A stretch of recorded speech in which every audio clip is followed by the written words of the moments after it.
তাদেরকে শ্রদ্ধা জ্ঞাপন করে এই মুহূর্তে জানতে চাচ্ছি আপনারা সকলে কেমন আছেন? জি আলহামদুলিল্লাহ। আল্লাহ পাকের দরবারে হাজার শুকরিয়া যে আল্লাহ তাআলা আমাদেরকে শারীরিক সুস্থতা দান করে মানসিক প্রশান্তি লাভের জন্যে আজকের এই জান্নাতের বাগানে কবুল করলেন। আমরা খুশি না বেজার? তাহলে জবান খুলে সমস্বরে বলবো রব্বানা লাকাল হামদ হামদান কাসীরান তাইয়িবান মুবারাকান ফিহি। আমরা প্রশংসা করলাম কার? কেন করলাম? এই কারণেই করলাম যে আমাদের গোরস্থান আছে, ঠিক কিনা বলবেন? আমরা মরে যাওয়ার পরেও আমাদের দোয়া করার মতন মানুষ আছে। অন্য ধর্মে কিন্তু এরকম গোরস্থান নাই। আছে? শ্মশান আছে, শ্মশান, গোরস্থান নাই।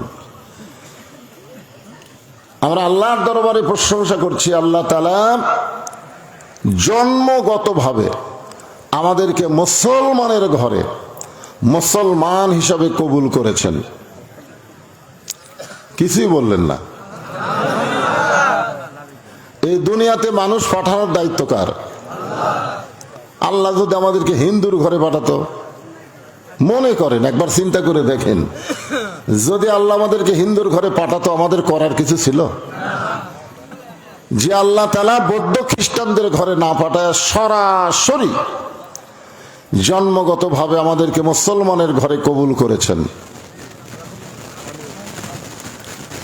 এখন হয়তো অনেক অন্য ধর্মের ভাইরা বলবে, তাহলে আমরা কি? ধর্মের মালিককে সে আল্লাহ যদি বলেন ওয়ামান ইয়াবতাগি গায়রাল ইসলাম দীনান ফালাই ইউকবালা মিনহু। এই আয়াতের অর্থ হলো ইসলাম ছাড়া অন্য কোন ধর্ম কেউ যদি গ্রহণ করে আল্লাহ বলেছেন সেইটা কবুল করা হবে না। এখন আপনারা বলেন আল্লাহর কাছে একমাত্র মনোনীত ধর্মের নাম কি?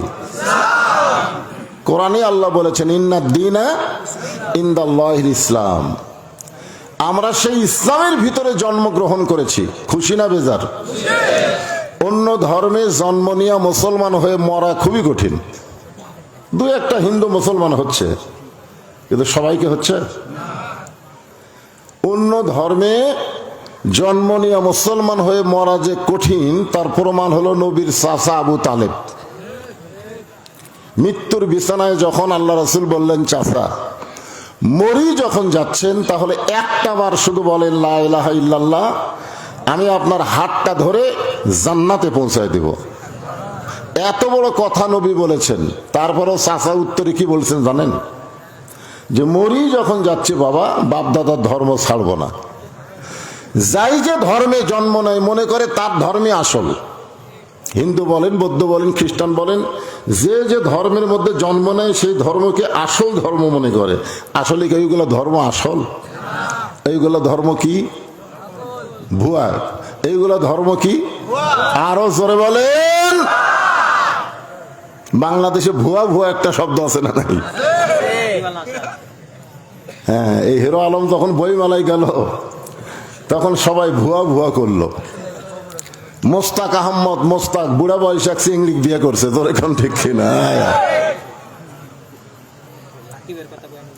আমি মোস্তাককে বলেছিলাম যে মোস্তাক সাহেব, আপনি একটা চিংড়ি বিয়ে করলেন, যুবতী বিয়ে করলেন বুড়া বয়সে, যদি বউটাকে বোরকার মধ্যে রাখতেন তাহলে আপনার কোনো সমালোচনা হতো না। জোরে কোন ঠিক কিনা? ওই বিয়ে করে আবার ওপেন করে দিছে। বই মেলায় গেছে বউ নিয়ে, সবাই কয় ভুয়া ভুয়া। আর একটা বিসমিল্লাহ বলবার পারে না নেতা হচ্ছে, ওইও যখন গেছে তখনও ভুয়া ভুয়া উল্লেখ হয়েছে। জোরে কোন ঠিক কিনা? তা আপনারা এখন বলেন ইসলাম ছাড়া যত ধর্ম পৃথিবীতে আছে সবগুলো ধর্ম কি? আরো জোরে বলেন। মাশাআল্লাহ। এই ধর্মের মধ্যে আমরা জন্ম নিয়েছি। আমাদের মতন ভাগ্যবান কে? আমরা একটা আল্লাহ পেয়েছি। জোরে কোন কি পাইছি? যে আল্লাহর প্রশংসা করলে আল্লাহ এত খুশি হয়, আসমান এবং জমিনের ফাঁকা জায়গাটা আল্লাহ নেকি দিয়ে পরিপূর্ণ করে দেয়। এই যে সুবহানাল্লাহ বললেন, কি চালাক আপনারা জানেন। এই সুবহানাল্লাহ বলার কারণে আপনি বসে আছেন দীঘার মাহফিলে, আর আপনার নামে আল্লাহ একটা গাছ লাগালো জান্নাতের বাগানে। যতবার সুবহানাল্লাহ বলবেন ততবারই একটা করে গাছ লাগবে। কি গাছ? ইউক্যালিপটাসের গাছ, মেহগনি। আল্লাহ বলেছেন একটা ফলবান বৃক্ষের গাছ লাগানো হবে, যেই গাছের সীমানা অতিক্রম করতে একটা তাজা ঘোড়া দৌড় মারলে 500 বছর লাগবে। এখন বলেন তো বেহেশত কত বড়, যে বেহেশত আল্লাহ আমাদেরকে দিবেন, আপনারা সে বেহেশতে যাবেন না? মাশাআল্লাহ। আমরা আল্লাহর প্রশংসা করার কারণ হলো আমাদের ভাগ্য এত ভালো যে আমরা যত পাপী হই না কেন আমাদের জান্নাত পাওয়ার সম্ভাবনা 100 ভাগ। সুবহানাল্লাহ বলো না? মানে আমরা যতই পাপ করি না কেন তারপরেও আমরা জান্নাত পাবো। কেন পাবো? না না, মুসলমান তো আছেন আমার মুক্তার, আছেন আমার ব্যারিস্টার, সেজ বিচারের হাইকোর্টেতে তিনি আমায় করবেন পার, আমি পাপী রাসূল জাবিন্দার। আল্লাহ যখন হাকিম হয়ে আমাদেরকে আসামি বানায় বিচার শুরু করবেন, ওই সময় আমাদের নবী উকিল হয়ে ব্যারিস্টার হয়ে আমাদের প্রতি আল্লাহর কাছে জেরা করে আমাদেরকে সুপারিশ করে জান্নাতে পৌঁছায়া দিবে। তাহলে আমাদের নবী কি? আমাদের নবী হলেন উকিল, আমাদের নবী হলেন ব্যারিস্টার, আল্লাহ হলেন হাকিম, আর আমরা হলাম আসামি। নবীর মতো যদি উকিল থাকে আমাদের মতো আসামি জাহান্নামে যাওয়া লাগবে? ভাগ্য ভালো না খারাপ? এই জন্য প্রশংসা করবো কার? আল্লাহর প্রশংসা করার কারণ হলো যে কোরআন থেকে আপনারা আলোচনা শুনবেন, শুনবেন না? এই কোরআনের মধ্যে কোনোই সন্দেহ নাই, কোনোই সন্দেহ নাই। অনেকে বলতে পারেন হুজুর যখন কোরআন আল্লাহ নাজিল করছে 1500 বছর আগে তখন সন্দেহ ছিল না, এত বছরে কি কিছুই ঢোকেনি? আপনার বলেন তো, ঈসা আলাইহিস সালাম যতদিন ছিলেন ততদিন ইনজিল শরীফ এটা সঠিক ছিল, দাউদ আলাইহিস সালাম যতদিন ছিল ততদিন জাবুর সঠিক ছিল, মুসা আলাইহিস সালাম যতদিন ছিলেন ততদিন তাওরাত কিতাব সঠিক ছিল। কিন্তু ওই নবীরা বিদায় নেওয়ার পরে নবীর উম্মতেরাই কিতাবের মধ্যে ইচ্ছা মতো ঢুকাছে, ইচ্ছা মতো বাদ দিচ্ছে। কিন্তু আমাদের নবী দুনিয়া থেকে বিদায় নেওয়ার পরে এই কোরআন শরীফের ভিতরে নবীর কোন উম্মতেরা কম বেশি করতে পারছে? কেন পারে নাই? না, এখানে আল্লাহ বলেন ইন্না নাহনু নাযালনা যিকরা ওয়া ইন্না লাহু লাহাফিজুন। আল্লাহু আকবার সবাই বলতে পারবে না তো। বাংলাদেশে অনেক বড় বড় দল আছে দেখবেন, ওই দলে বহু স্লোগান আছে কিন্তু আল্লাহু আকবার স্লোগান নাই। আছে? যদি কেউ দেয় ঘাট ধরে বাইর করে দিবি, হামাকের দল তো আল্লাহু আকবার নাই রে। আপনারা কি সেই দলের মানুষ নাকি? কোরআনের তেলাওয়াত শুনে ঈমান বৃদ্ধি পায়, এ কথা আমার না আল্লাহর। আল্লাহ কোরআনে বলেন وَإِذَا تُلِيَتْ عَلَيْهِمْ آيَاتُهُ زَادَتْهُمْ إِيمَانًا وَعَلَى رَبِّهِمْ يَتَوَكَّلُونَ।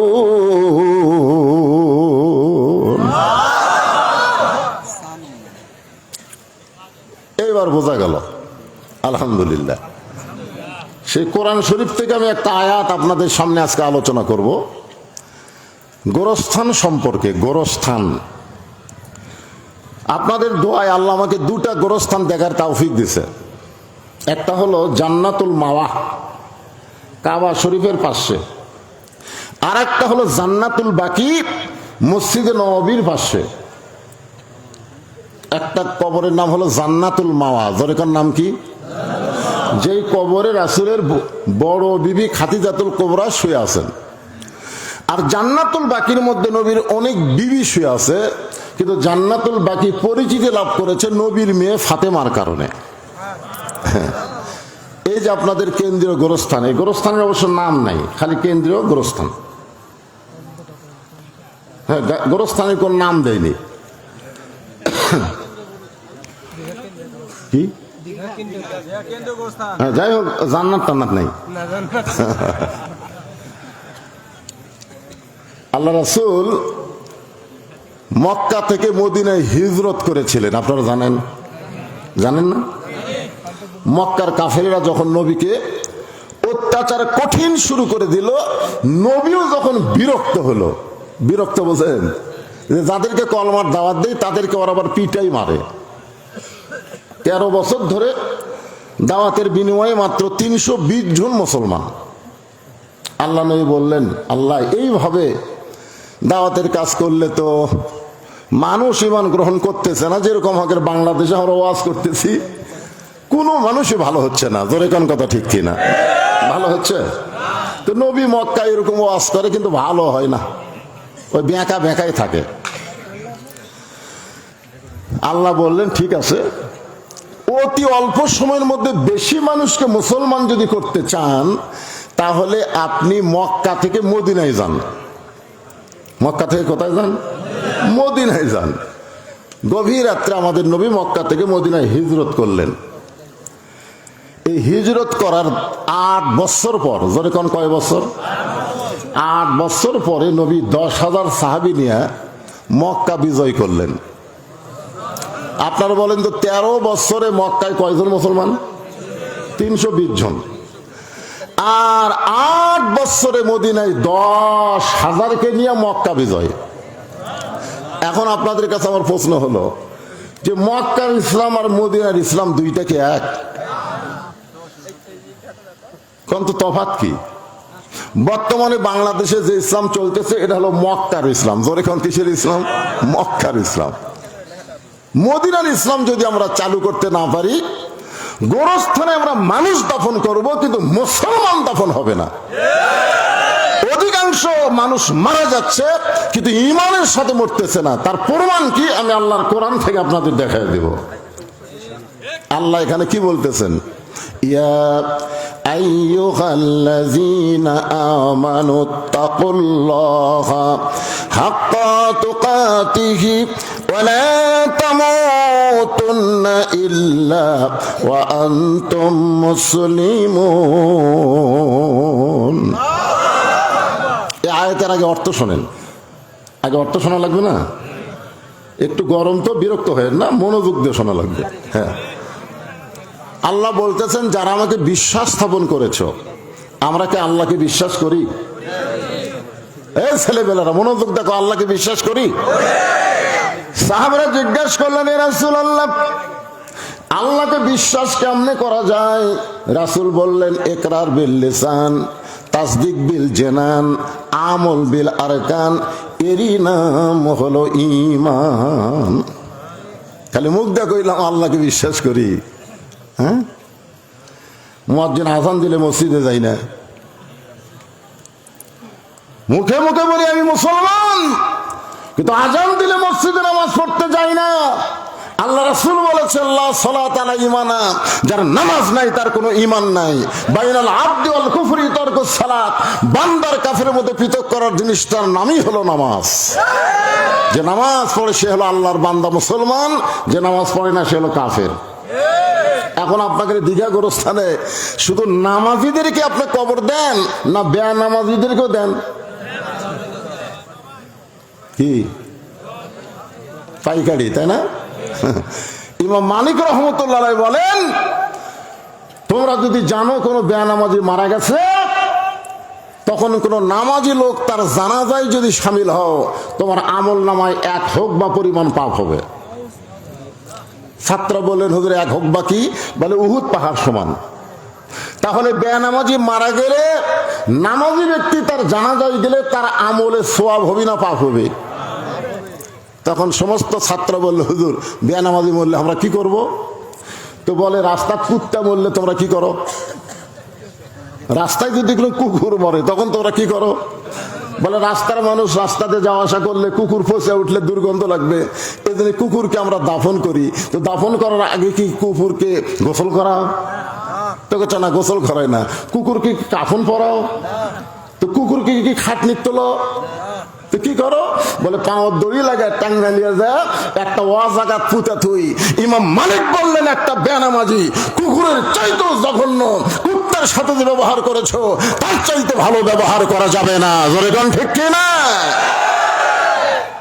আজকে গোরস্থানে মুসলমান, দুইটা গোরস্থান আপনাদের দোয়ায় আমি নিজের চোখে দেখছি।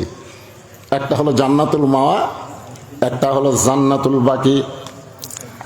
মক্কা বিজয়ের পরে আল্লাহর নবী কাবা ঘরের দিকে তাকায় আছে, এমন সময় হযরত ওমর মক্কা বিজয়ের আনন্দ মিছিল করার জন্যে, যে মক্কা থেকে গভীর রাত্রে নবী হিজরত করেছেন, সেই মক্কা আল্লাহ মুসলমানকে দিলেন।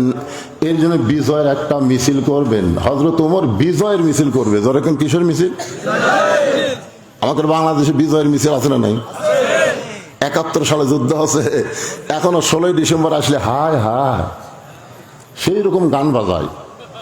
যারা মুক্তিযুদ্ধ করে শহীদ হয়েছে ওরকম যদি আল্লাহ 10 দিনের জন্য ফেরত দিত, এই যারা গান বাজাচ্ছে এই শালাকর মারা যেত। তোর কোন কথা ঠিক কিনা? এরাই হলো বাংলার সবচাইতে বড় রাজাকার। বিজয় দিবসে যারা হিন্দি গান বাজায়, এরাই তো রাজাকার। ওমর ফারুক বললেন, ইয়া রাসূলুল্লাহ, যে মক্কা থেকে একদিন গভীর রাত্রে আপনি মদিনায় হিজরত করেছিলেন, আজকে সেই মক্কা আল্লাহ আমাদেরকে দিল, আমরা বিজয় একটা আনন্দ মিছিল করব। সঙ্গে সঙ্গে আল্লাহ তাআলা নবীর উপরে একটা সূরা নাজিল করলেন। সেই সূরার নাম হলো সূরা নসর। জোরে বলেন, নাম কি? যারা পারেন তারা আমার সঙ্গে পড়বেন। ইজা জাআ নাসরুল্লাহি ওয়াল ফাত ওয়া রাআইতান নাসা ইয়াদখুলুনা ফি দীনিল্লাহি আফওয়াজা ফাসাব্বিহ বিহামদি রাব্বিকা ওয়াস্তাগফির ইন্নাহু কানা তাওয়াবা।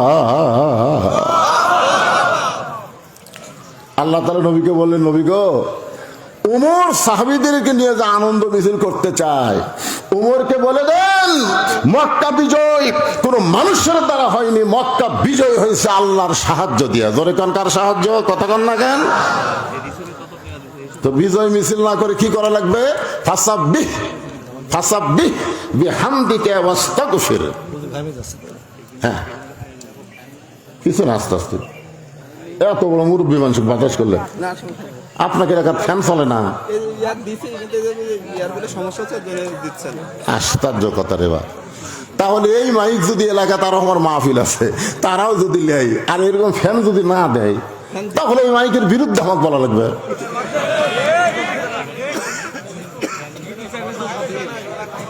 না না, এই বৈশাখ মাস পড়ার পরে প্রত্যেকটা মাহফিল আমার 2 সাইডে 2টা ফ্যান থাকে, তাহলে ওরকে মাইক চলে কেমনে?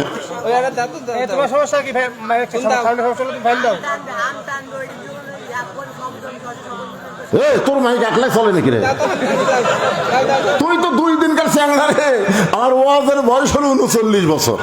39 বছর আমি ওয়াজ করি। আচ্ছা ঠিক আছে, লাগবে না। ও যখন বলতেছে আপনিও ফাঁকা হেঁকান না, দরকার নাই, আজ ঘামাই ওয়াজ হবে, কি অসুবিধা? এই ঠিক আছে ঠিক আছে, তোর লাগবে না, তোর মাইক দুর্বল। হ্যাঁ, সবাই একটু জিকির করেন, লা ইলাহা ইল্লাল্লাহ, লা ইলাহা ইল্লাল্লাহ। আল্লাহর জিকির করতে শরম আছে? হ্যাঁ, জবান খুলে লা ইলাহা ইল্লাল্লাহ। আল্লাহর নবী বলেন, কোন ব্যক্তি সারা জীবন যদি পাপ করে, সারা জীবন যদি পাপ করে আর মৃত্যুর সময় এই লা ইলাহা ইল্লাল্লাহ জিকির করতে করতে যদি মারা যায়, শুধুমাত্র জিকির তার মুখে জারি রাখার কারণে আল্লাহ তার জীবনের তামাম গুনাহ মাফ করে দেয়। হাঁকার লাগবে না বাবা, হাঁকার লাগবে না। আমার খুব শরম লাগে, একজন মানুষ আমাকে পাকা হাঁকাবে, আমি এমন কি হচ্ছি রে, দেখি গাও ঘামুক, অসুবিধা নেই। তাহলে এই জিকিরের গুরুত্ব বুঝলেন? সারা জীবন আপনি পাপ করছেন, কিন্তু মরার সময় এই কলেমার জিকির করতে করতে আপনি মারা গেছেন। আল্লাহ রাসূল বলতেছেন শুধুমাত্র জিকির করার কারণে আল্লাহ তার জীবনের সব গুনাহ মাফ করে দেয়। এখন বলেন এই জিকিরের দাম কম না বেশি? আফজালুজ জিকির লা ইলাহা ইল্লাল্লাহ। এই ভাই এই কি হলো রে, ওয়াজের মাথায় বাড়ি দিও না, তুলে দিয়েছে রাত 11টার দিকে, কি 12টা পর্যন্ত আমি ওয়াজই করি, তারপর করি না। আর আমাকে আজকে তুলেই দিছে 11:15টায়। কোনো গল্প চলবে না, কোনো কিছু না, গোরস্থানের ওয়াজ হবে, যেরকম ঠিক কিনা? মরা লাগবেই। বাংলাদেশে 3টা রহমান ক্ষমতার থাকা অবস্থায় মারা গেছে। কয়টা রহমান? ক্ষমতা থাকা অবস্থায় 3টা রহমান মরছে। একটা হলো বঙ্গবন্ধু শেখ মুজিবুর রহমান, একটা হলো জিয়াউর রহমান, আর একটা হলো জিল্লুর রহমান। একটু আস্তে আস্তে অ্যাঙ্গেল করে দাও, মাইকের সাউন্ড কি খারাপ হচ্ছে?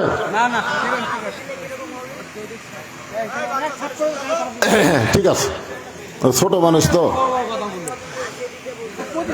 আচ্ছা এই থাক, আর কিছু করা লাগবে না।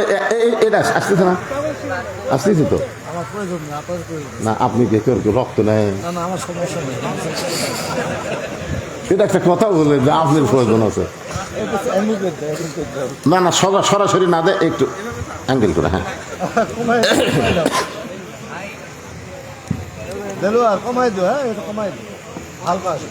তাহলে মক্কা বিজয়ের আনন্দ মিছিল না করে আল্লাহ তাআলা কি করতে বললেন?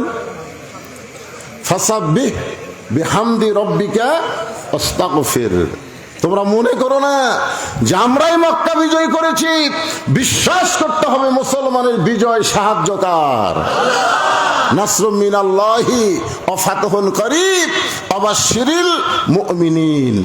এখন আপনারা বলেন বাংলাদেশ বিজয় এটা কি ভারতের সাহায্য? হ্যাঁ, অনেকে বলে ভারত যদি সাহায্য না করতো আমাদের বাংলাদেশ বিজয় হতো না। ভারত কি জানে না বাংলাদেশ 90% মুসলমান? ভারত অবশ্যই জানে 90% মুসলমানের বাবরি মসজিদ যখন ভাঙ্গা রাম মন্দির তৈরি করব, অবশ্যই মুসলমানের কলিজায় রক্তক্ষরণ হবে। জোরে কোন কথা ঠিক কিনা? আপনারা বলেন ভারতে কি মন্দির বানানোর জায়গা নাই?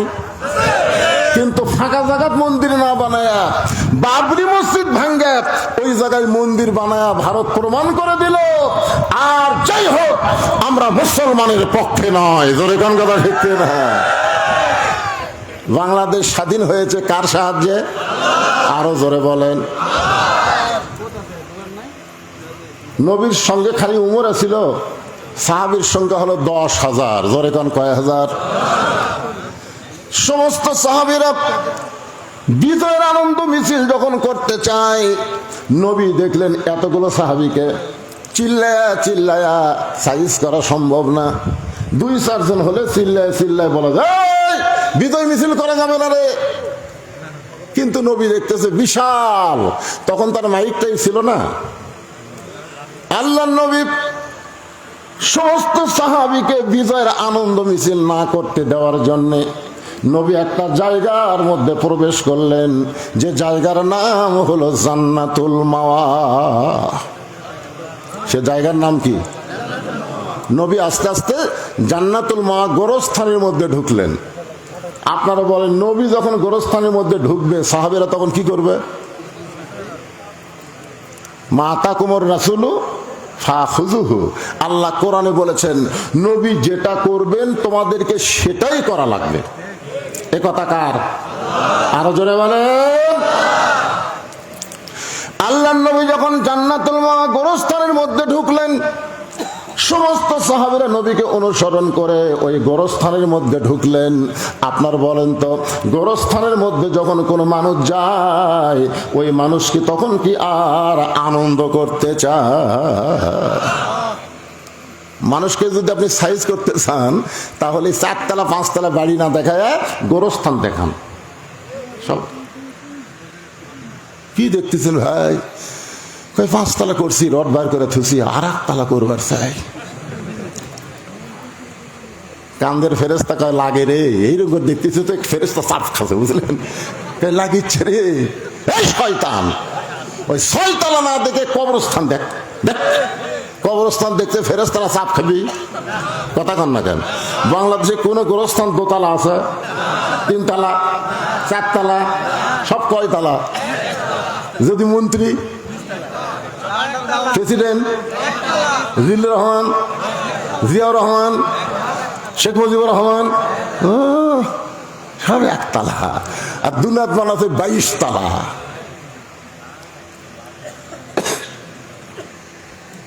সমস্ত সাহাবীরা নবীকে অনুসরণ করলেন।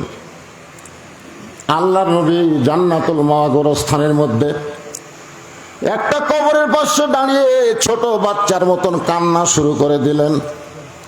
সাহাবীরা বললেন, এ রাসূলুল্লাহ, অনেক কবর জান্নাতুল মাওয়ায়, কিন্তু এই কবরের পাশে দাঁড়ায়া আপনি এমন করে কাঁদতেছেন। আল্লাহ রাসূল বললেন, সাহাবীরা রে, এই কবরের মধ্যে যিনি শায়িত আছে তিনি হলেন আমার দরদের বিবি খাদিজা। সমস্ত সাহাবীরা মুখ চাহাচাই করতেছে, কারণ নবী যখন হিজরত করেছেন তার আগে খাদিজা মারা গেছে। তখন নবীর সাহাবীর সংখ্যা ছিল 300 জন। জোরে কোন কয়জন? আর যখন মক্কা বিজয় হচ্ছে তখন নবীর সাথে আছে কতজন? তাহলে 300 জন মাইনাস করলে কত হয়? 9700 জন সাহাবী খাদিজা সম্পর্কে জানে যে নবীর একটা বড় বউ ছিল, তার নাম খাদিজা, কিন্তু খাদিজারে কেউ বোঝেও না, চিনেও না।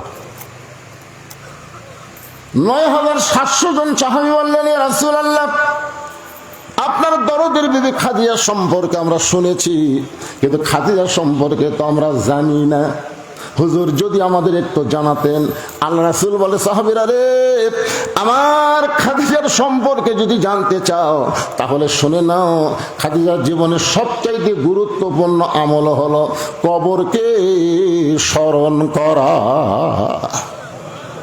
কবরকে ভয় করা না, কবরকে কি করা? স্মরণ করা। আজকে আমাদের বাংলাদেশের নেতা বলেন, হুজুর বলেন, বক্তা বলেন, মাস্তান বলেন, বীর বলেন, কবরকে যদি স্মরণ করত ওই মানুষের দ্বারা কোনো খারাপ কাজ হতো না। জোরে কোন কথা ঠিক কি না? ওপর দিকে চায়া হাঁটে, আমার জিনিস কি হচ্ছে রে, 4 বার পাতলা পায়খানা হলে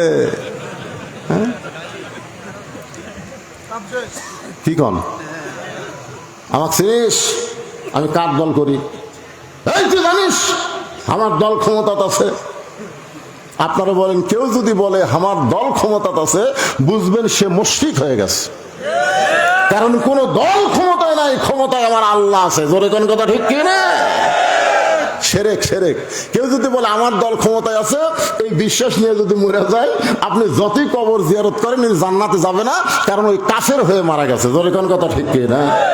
আল্লাহ কোরআনে বলেন, তাবারাকাল্লাযী বিয়াদিহিল মুলকু ওয়া হুয়া আলা কুল্লি শাইইন কাদির। গোটা পৃথিবীর রাজত্ব, কর্তৃত্ব, মালিকানা কার হাতে? সমস্ত ক্ষমতার মালিক কে? সাহাবারা জিজ্ঞাসা করলেন, রাসূলুল্লাহ, মা খাদিজা কবরকে কেমন স্মরণ করত? আপনি যদি আমাদের বলতেন তাহলে আমরাও কবরকে স্মরণ করব। আজকে যারা এখানে বসেছেন, কবরকে স্মরণ করার দরকার আছে না নাই? মরণ কখন হবে? এই কখন হবে জানেন? একটা জিনিস আমাকে না জানা, সেটা হলো মৃত্যু। কখন হবে আমরা কেউ জানি না। এখানে যত লোক আমরা বসে আছি, আমরা বাড়ির থেকে আইছি, আবার বাড়িতে ফেরত যাবার পারবো তার গ্যারান্টি আছে? একটা লোক দাঁড়িয়ে বলেন, হুজুর আমার বাড়ি খুবই কাছে তো, আমার বাড়ি হুজুর, আমি বাড়ি যাবই। একটা লোক বলেন। তাহলে যদি ক্ষমতা না থাকে, কারা কারা ঈশান নামাজ না পড়ে ওয়াজ শুনতেছেন? যারা যারা ঈশান নামাজ না পড়ে ওয়াজ শুনতেছেন, আপনি কি জানেন যে আরো 20 বছর বাঁচবেন? তাহলে ফজরের আগে যদি আপনার মৃত্যু হয়, দুনিয়ার কত মুসলমান জানাজা করলে আপনি বেহেশত পাবেন? এই জন্য মনোযোগ দিয়ে শুনবেন। সাহাবীরা বললেন, ইয়া রাসূলুল্লাহ, মা খাদিজা কবরকে কেমন স্মরণ করত, যদি আমাদের একটু বলেন আমরা আমল করতাম। আল্লাহ রাসূল বললেন, তাহলে শোনো। একদিন গভীর রাতে খাদিজাতুল কুবরা, আমি নবীর হাতটা ধরে ছোট বাচ্চার মতন কাঁদতেছি।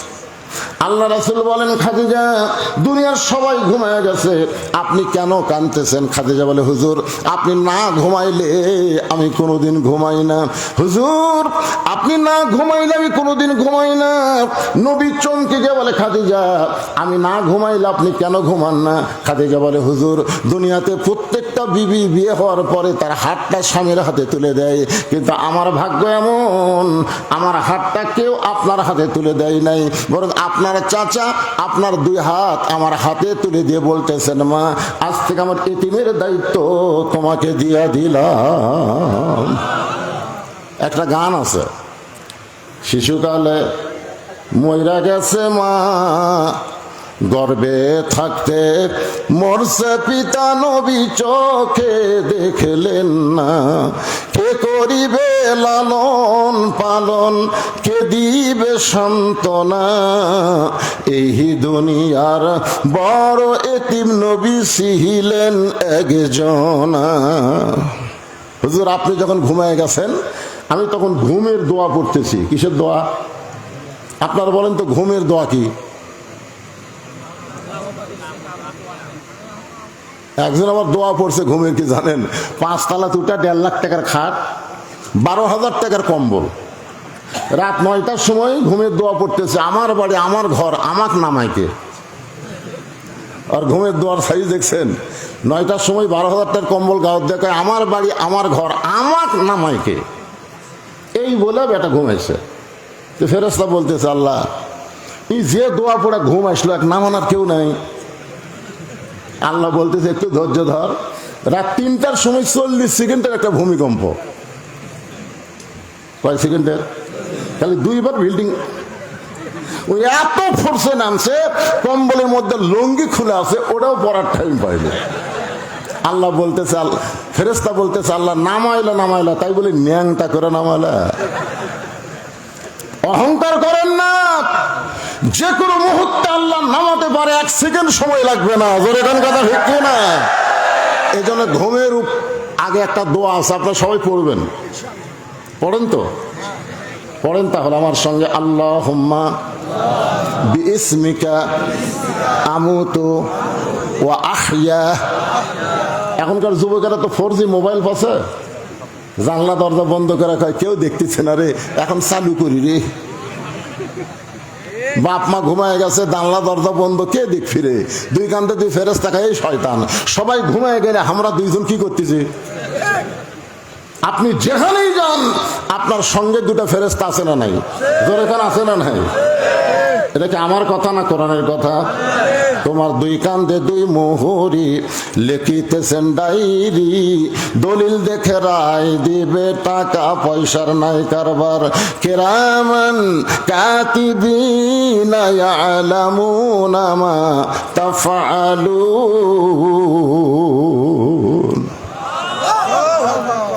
পীর সাহেব 3 জন মুরিদকে বলছে, 3টা মুরগি হাতে দিয়া।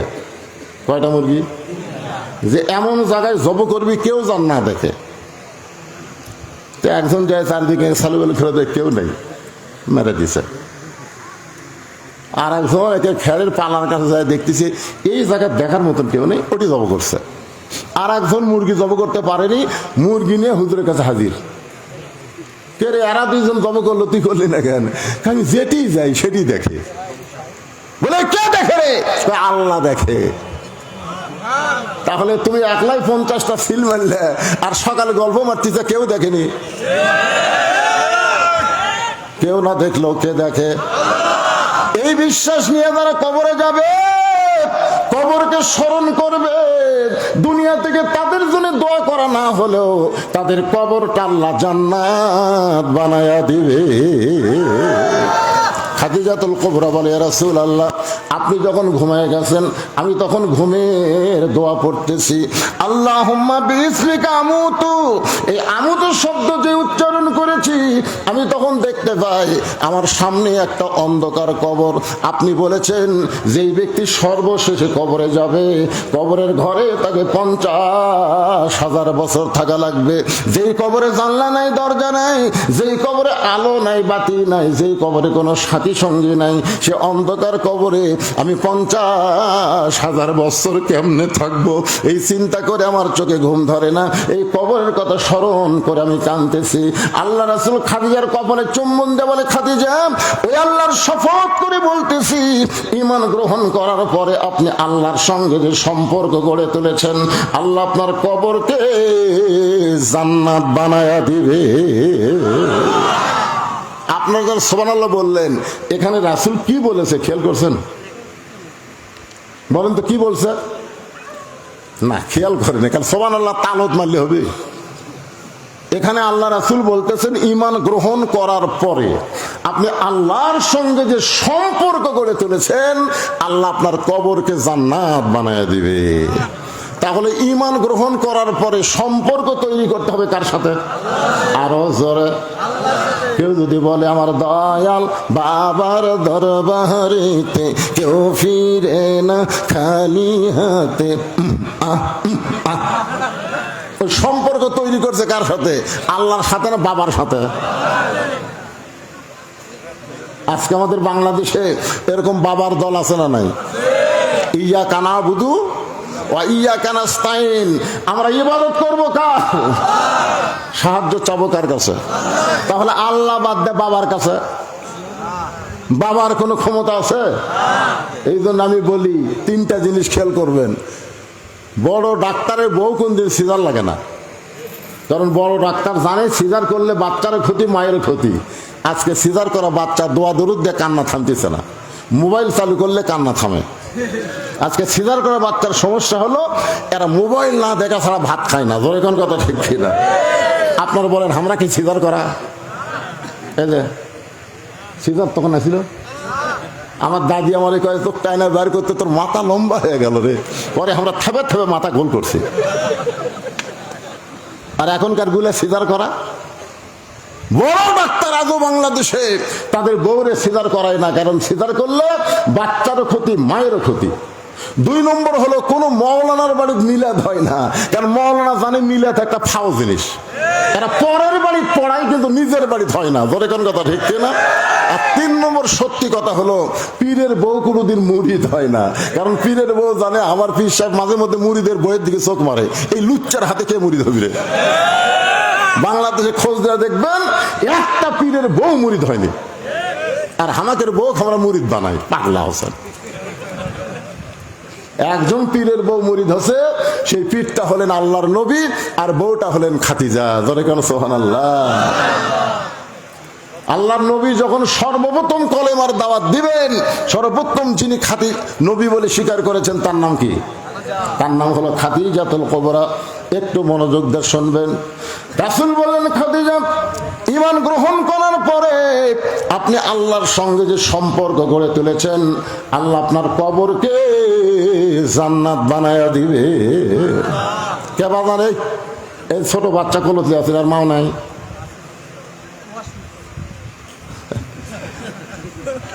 এখনকার মায়েরা বাচ্চা নিবে জানে তো। মা গেছে মার্কেটে বাপের কাছে বাচ্চা দিয়ে। হ্যাঁ শুনে? আচ্ছা আচ্ছা ঠিক আছে। ওই যারা ডিস্টার্ব করে সামনে কাতারে বলছেন তো। আচ্ছা ঠিক আছে ঠিক আছে। বাবা আনন্দে মাতিয়া সাগরে ভাসাইয়া সেই যে চইলা যায় খবর লয় না, মাজন ধরিয়া উদরে কত কষ্ট করে, 10 মাস পরে পাই প্রসবের বেদনা, এমন দরদি ভবে কেউ হবে না আমার মা, মা গো। বাবা যতই চেষ্টা করুক সন্তান যদি কান্দে থামাবার পারবে না, পারবে? কিন্তু মা, আহা, একটু মনোযোগ দিয়ে শুনবেন। খাদিজা বলতেছে, রাসূলুল্লাহ, আল্লাহ আমার কবরকে জান্নাত বানায় দিবে আমার বিশ্বাস হয়, কিন্তু আপনার কাছে যদি কিছু চাই আপনি কি আমারে দিবেন না? রাসূল 3 বার বললেন নাউজুবিল্লাহ। কয়বার? কি বলছে খাদিজা? যদি আপনার কাছে আমি কিছু চাই আপনি কি আমারে দিবেন না? সঙ্গে সঙ্গে রাসূল বললেন নাউজুবিল্লাহ, নাউজুবিল্লাহ, নাউজুবিল্লাহ। খাদিজা বলে, রাসূলুল্লাহ, আপনার কাছে কিছু চাই, এ কথা শোনার সঙ্গে সঙ্গে 3 বার নাউজুবিল্লাহ বললেন। রাসূল বলে, খাদিজা, কেবলমাত্র আল্লাহ ছাড়া কোন নবীর কাছেও চাওয়া চলবে না। এর নাম কি? কথা বলেন। 11 সালে রাসূলের রওজার পাশে প্রথম আমি কেবল হাত তুলছি। রওজার পাশে, আমরা কবরের পাশে হাত তুলি না? আপনারা যখন কবর জিয়ারত করেন দোয়া করেন না? করেন কি করেন না? আমি 11 সালে মনে করছি সবচাইতে দামি মানুষটা এখানে শুয়ে আছে, একটু হাত তুলি। যেই তুলছি ভাই, মদিনার পুলিশ দৌড়ে এসে আমার হাতের উপর লাঠি এরকম ঠাইছিতে বলে, মন্ন কুল্লু হারাম, মন্ন। আমি মনে মনে কইলাম, রে আমি একটা বড় বক্তা রে, আর তুই একটা পুলিশ হয়ে আমার ঠাইছিস। কিন্তু আমার ঈমান বলতেছে, মাওলানা তুই বড় বক্তা হলে বাংলাদেশের ভেজাল দেশের, মদিনা হলো আসল জায়গা, এই জায়গায় ভেজাল কোনো দোয়া চলবে না। জোরে কোন কথা ঠিক কি না? যত বড়ই বক্তা হই আমার দেশটা কি ভেজাল, ভেজাল। যে দেশে মানুষের আইন চলে, আল্লাহর কোরআন চলে না, সেই দেশ হলো ভেজাল দেশ। জোরে কোন কথা ঠিক কি না? আজকে উপজেলা চেয়ারম্যান সাহেব যে বক্তব্য দিল, আইনের শাসনের যে বক্তব্য দিল, এই শাসনে কিন্তু সম্রাট জাহাঙ্গীর মানুষের তৈরি আইন দা করে নাই, আল্লাহর কোরআনের আইন দা করেছে। ধরে কোন কথা ঠিক কিনা? উপজেলা চেয়ারম্যানের বক্তব্যটা আমার কলজাত লাগিছে, এত সুন্দর কথা। কিন্তু আমাদের বাংলাদেশের বিচার কি জানেন? ওই 6 বছর ধরে আমের গাছে চাষ করছে, 6 বছর। জ্যৈষ্ঠ মাসে দেখতে গেছে আম পাকছে কিনা, যা দেখে ছোট এক বাচ্চা গাছের ডালে বসে আম পাড়তেছে। বাগানের মালিক বলে, আমি খাইনি, পরিবারে কেউ খাইনি, তুই আমার কাছে আম পাড়তেছিস, তোর বাপকে বিচার দেবো রে, এই তোর বাপক বিচার দেবো। ছেলে খালি মুচকে মুচকে হাসে। বাগানের মালিক বলে, হাসিস কেন? বলে, হাসার কারণ হলো আমার বাপকে কোথায় খুঁজবেন, আমার বাবাও আর এক গাছে চড়ছে। দেখা দেখে ওর বাপ খালি আম পাড়ে আর বস্তা ভরায়, গাছের নিচে বসে কান্দের বলে, আল্লাহ বিচার দেবো কার কাছে? বেটা ওসর, বাপ ওসর। আজকে আমাদের বাংলাদেশের বিচারের অবস্থা তাই হয়ে গেছে, বিচার দেবেন কার কাছে? চোর চোর আসলে বসে আছে। তোর কার কথা রেখে বিচার দেওয়ার জায়গা নেই। মুরগি চোরা মেম্বরের কাছে নিয়ে যাবেন, মুরগি চোরা হাসতে থেকে, হাসিস কে? মেম্বর তো চাউল চুরি করছে, এত চেয়ারম্যানের কাছে নিয়ে যাবো। মেম্বার করছে মনে মন, চেয়ারম্যান করছে টনে টন। ন্যায় বিচার হবে একমাত্র আল্লাহর কোরআন দিয়া। ধরে কোন কথা ঠিক? একটু মনোযোগ দিয়ে শোনেন। খাদিজা বলে, রাসূলুল্লাহ, আপনার কাছে আমি যা চাবো তা যদি আল্লাহ দিবার না পারে তাহলে আল্লাহর কাছে কেমনে চাবো? নবী চুপ করছে। নবী বললেন, খাদিজা, আমার কাছে যা চাবা তা আল্লাহ দিবার পারবি না? খাদিজা বলে, হুজুর মনে করেন আপনার সাথে আমার বিয়া হয়নি, আমি গভীর রাত্রে আল্লাহকে বলতেছি, আল্লাহ আমার পেটে তো একটা বাচ্চা দাও, আমি মা হবার চাই। আপনি বলেন তো আল্লাহ কি আমার পেটে বাচ্চা দিবি? রাসূল বলতেছে, আল্লাহ দিবার পারলেও দিবি না। কি জন্য দিবি না? বাংলাদেশে 14ই ফেব্রুয়ারি পালন হবে, বিয়া ছাড়া পেটত বাচ্চা হবে। তোর এখন কথা ঠিক না? ওই মেয়ে মানুষের যদি ধরা হয়, তোর পেটত বাচ্চাকে আল্লাহ দিছে। এই জন্য আল্লাহ দিবার পারলেও দিবে না। একজনকে আল্লাহ দিছিল, তার নাম হলো মরিয়ম। মরিয়মকে বাচ্চা দেওয়ার পরে জাকারিয়া নবীরা পিটন খাসে ভাই। তোর এখন কথা ঠিক না? সমস্ত লোক সন্দেহ করে, জাকারিয়া তোক দিয়ে কাম হলো। মরি মরি বিয়ে হয়নি, পেটের মধ্যে বাচ্চা কেমনে আইলো? জাকারিয়া কান্দের, আল্লাহ কাম করলে তুমি আর পিটুন খাই আমি। আল্লাহ কয় জাকারিয়া, আদমকে আমি বাপ মা ছাড়া তৈরি করেছি, ঈসাকে আমি বাপ ছাড়া দুনিয়াতে পাঠাইছি। কিয়ামত পর্যন্ত এই ধারা বন্ধ হয়ে গেল, আর স্বামী ছাড়া কারো সন্তান পেটে আসবে। খাদিজা বলে, রাসূলুল্লাহ, আমি আপনার কাছে যা চাবো তা যদি আল্লাহর না থাকে আল্লাহ কেমনে দিবে? রাসূল বলে, খাদিজা, আল্লাহর নাই এ কথা বলা চলবে না। খাদিজা বলে, হুজুর, আমার যা আছে আল্লাহর তা নাই। খাদিজা বলে, রাসূল বলে, খাদিজা তোমার কি আছে যে এটা আল্লাহর নাই? খাদিজা বলতেছে, আমার বাপ আছে, মা আছে, কিন্তু আল্লাহর বাপ মা। খাদিজা বলে, আমার মৃত্যু আছে কিন্তু আল্লাহর মৃত্যু নাই। আমি খাদিজার ঘুম আছে কিন্তু আল্লাহর ঘুম নাই। আমি খাদিজা খাওয়া দাওয়া করি কিন্তু আল্লাহ খায় না। মান্দা যা করে আল্লাহ তা পারে না। ধরে কোন কথা ঠিক কি? রাসূল বলে, খাদিজা তাহলে আপনি কি চান? খাদিজা বলে, হুজুর, আমি মরে যাওয়ার পরে আমার তিনটা চাওয়া, জীবিত অবস্থায় চাইয়া আপনাকে কষ্ট দিব না, মরে যাওয়ার পরে তিনটা জিনিস আমি চাই। ধরে বলেন কয়টা? এক নম্বর হলো, ওই যে গাড়ি হীরার মধ্যে আপনি 3 বছর সাধনা করার কারণে আল্লাহ তাআলা কোরআনের 5টা আয়াত আপনার উপর নাজিল করেছে। কোরআনের প্রথম 5টা আয়াত, সর্বপ্রথম শব্দটা হলো ইকরা। সবাই বলেন ইকরা বিইসমি রাব্বিকাল্লাযী খালাক। পড়ো তোমার আল্লাহর নামে। আমাদের বাংলাদেশে আল্লাহর নামে পড়ার মধ্যে কোনো খারাপই নাই, আর আগডম বাগডম ঘোড়াডম সাজে এই মিথ্যা পড়ার মধ্যে খারাপই আছে। ধরে কোন কথা ঠিক কি না?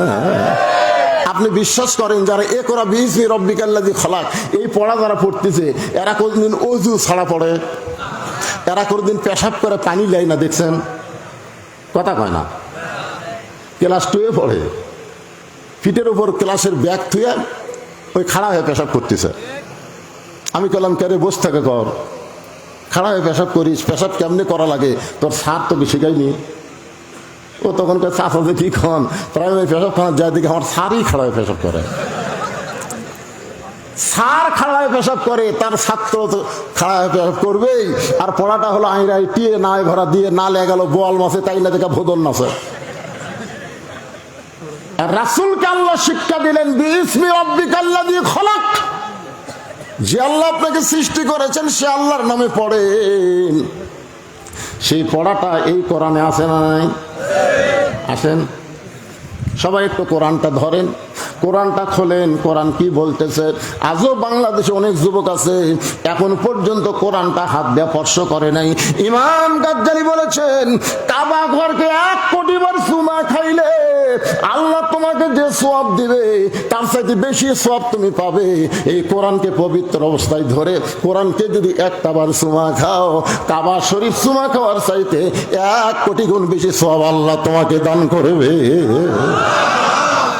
তাহলে এই কোরআন আমাদের ধরার দরকার আছে না নাই? ও আপনি সারা জীবন কোরআন পড়লেন না, আর আপনি মরে গেলেন, আপনার লাশের পাশে কোরআন শরীফ পড়তেছে, ঝুঁকতেছে আর মারতেছে, ঝুঁকতেছে আর মারতেছে। 1 খতম কোরআন হয়ে গেলে দোয়া করতেছে, আল্লাহ আমরা যে কোরআন শরীফ পড়লাম, আল্লাহ এর যা সওয়াব হয় সব এই মাহিয়াতকে দাও। 2 কান্দে 2 ফেরেশতাকে আল্লাহ এই শয়তান কি কয়? আল্লাহ নবী কইছে যে ব্যক্তি কোরআন পড়বে প্রতি অক্ষরে তাকে 10টা করে নেকি দেওয়া হবে। আলিফ 10, লাম 10, মিম 10, পড়াও সারা, নেকি দেওয়াও সারা। ওই যে কোরআন পড়া নেকি তোর আমলনামাত লেখা হয়ে গেছে, ওই যে আবার সালাম দিচ্ছে, যা পড়ছি আল্লাহ সব দেও, একই সব কয়বার। আল্লাহ কয়, ফেরেশতা তোরা সাক্ষী থাক, কোরআন কোনো মরা মানুষের জন্য নয়, কোরআন হলো জীবিত মানুষের হেদায়েতের খোরাক। জোরে কোন কথা ঠিক কি না? সারা জীবন কোরআনের বিরুদ্ধাচরণ করছে, কোরআনের হক কথা বললে কোরআনের মাহফিল বন্ধ করে দেয়, আর উনি মরে গেছে ওর লাশের মধ্যে কোরআন পড়ে ওর জান্নাত ছুঁয়ে আসবা, এটা মালাবাড়ির কথা। জোরে কোন কথা ঠিক কি না? আল্লাহর কোরআনকে যদি আপনি নিজে ধরেন, নিজে পড়েন, কবরস্থানে যান, আপনার কবরকে আল্লাহ জান্নাতের টুকরা বানিয়ে দিবে। কোরআনের খতম মারছে। আমাদের কতগুলো মৌলভিও আছে বুঝলেন, যাই বলে আই রে সেই দিকে যাই রে, বুঝা শোনা নাই রে। আমার এলাকার এক মুরব্বী দাদা ছিল, মানুষ মরলে কয় আলহামদুলিল্লাহ, মরলি আলহামদুলিল্লাহ। তা আমি কইলাম দাদা মরলে ইন্নালিল্লাহ কওয়া লাগে, কই তুই ছোট মৌলবি, তুই বুঝিস না। আজ 2 মাস হলে মানুষ মরেনি রে, আমারও খাওয়া নাই। আজকে মরিছে কমপক্ষে 3টা দাওয়াত পাবো, ধর এখন কয়টা। এই জন্য ওরা কয় মরলে আলহামদুলিল্লাহ, মরে না কে রে, মরে না কে। আপনার মানুষ বললে কি আলহামদুলিল্লাহ কল না ইন্নালিল্লাহ কল? একটু মনোযোগ দা শোনেন। খাদিজা বলে হুজুর প্রথম কোরআনের 5টা আয়াত আপনার উপর আল্লাহ নাজিল করলো। আপনি গাড়ি হীরা থেকে আসার পরে পরনে যে জুব্বাটা ছিল, ওই জুব্বা আর আপনি কোনোদিন পরেন নাই, ওই জুব্বাটা যত্ন করে আপনি রাইখা দিয়েছেন। হুজুর আমি খাদিজা যখন মরে যাব, ওই জুব্বাটা আমার কাফনের কাপড় হিসাবে দিয়া দিবে। আমার 2 নম্বর চাওয়া হলো, আমি মরে যাওয়ার পর আমার দেহটা আপনি নিজের হাত দিয়া কবরের ঘরে নামায় দিবেন। আমার 3 নম্বর চাওয়া হলো, কবরে মাটি দেওয়ার পরে সবাই যখন চলে আসবে, এমন সময় 2টা ফেরেশতা কবরের মধ্যে ঢুকবে। কবরে মাটি দেওয়ার পরে সবাই যখন চলে যাবে, এমন সময় 2টা ফেরেশতা কবরের মধ্যে ঢুকবে। আপনারা বলেন তো ফেরেশতা 2 জনের নাম কি? এলা জানি না নাকি রে? গোরস্থানের ওয়াজ শুনবেন আর এইগুলো মুখস্থ নাই, তার মানে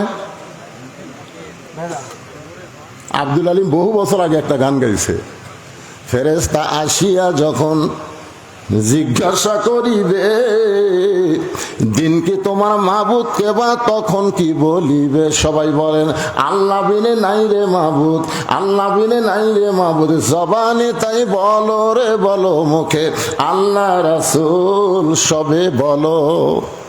মুনকির নাকির ফেরেশতা আসিয়া যখন বসায় 3টা প্রশ্ন করবে, খাদিজা বলে রাসূলুল্লাহ ওই 3টা প্রশ্নের উত্তর দেওয়ার যোগ্যতা আমার নাই, আমার পক্ষ থেকে আপনি একটু উত্তর দিয়ে দেবেন। এই 3টা চাওয়া যদি আপনি আমার পুরা করেন, আর কবরকে নিয়ে আমি কোনোদিন কান্নাকাটি করব না।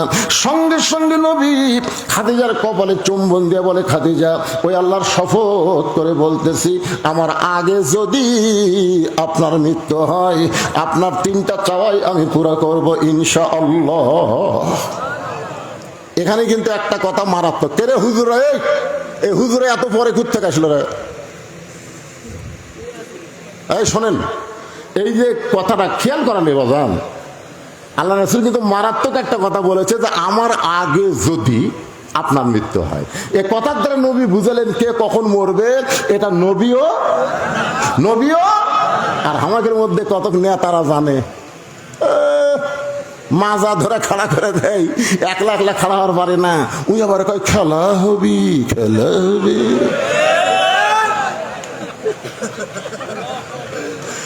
একমাত্র অহংকারী মানুষ ছাড়া এমন কথা কেউ বলতে পারে না। ধরে কোন কথা, প্রতি কদমে কদমে মৃত্যুকে স্মরণ করো। যে বাড়ির থেকে এসেছো ওই বাড়িতে যাওয়ার মতন কোনো ক্ষমতা আমার নাই, আল্লাহ যদি না নিয়ে যায়। ধরে কোন ঠিক কি না? মাঝে মধ্যে আমার বউ বলে, আজ কোথায় যাবেন ওয়াজ করবেন? আজকে বাঘাই যাচ্ছি, বাঘা দেখে শুনে ওয়াজ করবেন, দেখে শুনে ওয়াজ করবেন। কি দেখবো রে? বলে পুলিশের গাড়ি আছে কিনা দেখবেন, র্যাবের গাড়ি আছে কিনা দেখবেন, বর্তমান সরকারের কোনো ক্যাডার আছে কিনা দেখবেন। এগুলো যদি থাকে তাহলে তেল ওয়াজ করবেন, ধরবার যেন না পারে। আমি বইয়ের কপালে একটা চুমা খেলাম, বউ কয় চুমা খেলেন কেন? আমার কথা পছন্দ হয়েছে না। চুমা খাওয়ার কারণ হলো তো হয়তো আর কোনোদিন চুমা খাওয়া যাবে না, এটাই আমার জীবনের শেষ চুমা। বউ কয় কেন? পুলিশ ধরলেও তো ছাড়বি, যেরকম আজকে মামুনুল হক ছাড়ে দিচ্ছে। আচ্ছা না হোক, ছাড়ে দিবি তো। তাহলে চিন্তা করেন, পুলিশ ধরলেও তো ছাড়বে। আমি বললাম পাগলি, তুই চিন্তা করিস পুলিশ ধরা, আর আমি চিন্তা করি আজরাইল ধরা। জোরে গান কথা ঠিক কি? প্রকৃত মুসলমান যারা হবে তারা পুলিশ ধরার টেনশন করবে না, আজরাইল ধরার চিন্তা করবে। জোরে কোন কথা ঠিক কি না? আপনারা কি ধরার চিন্তা করেন? ভোটের আগে আমাদের বগুড়ায় একজন লোক গোরস্থানের মধ্যে কবর করছে, জেতা মানুষ কবর করে নিচে খেয়াল, তারপর কমলটা ঘুম পাড়ে। পুলিশ আসার বাড়ি খোঁজে পায় না। মাঝে মধ্যে বউক মোবাইল করে, কে রে খবর কি? বলে সন্ধ্যা থেকে 3বার পুলিশ আসছিল।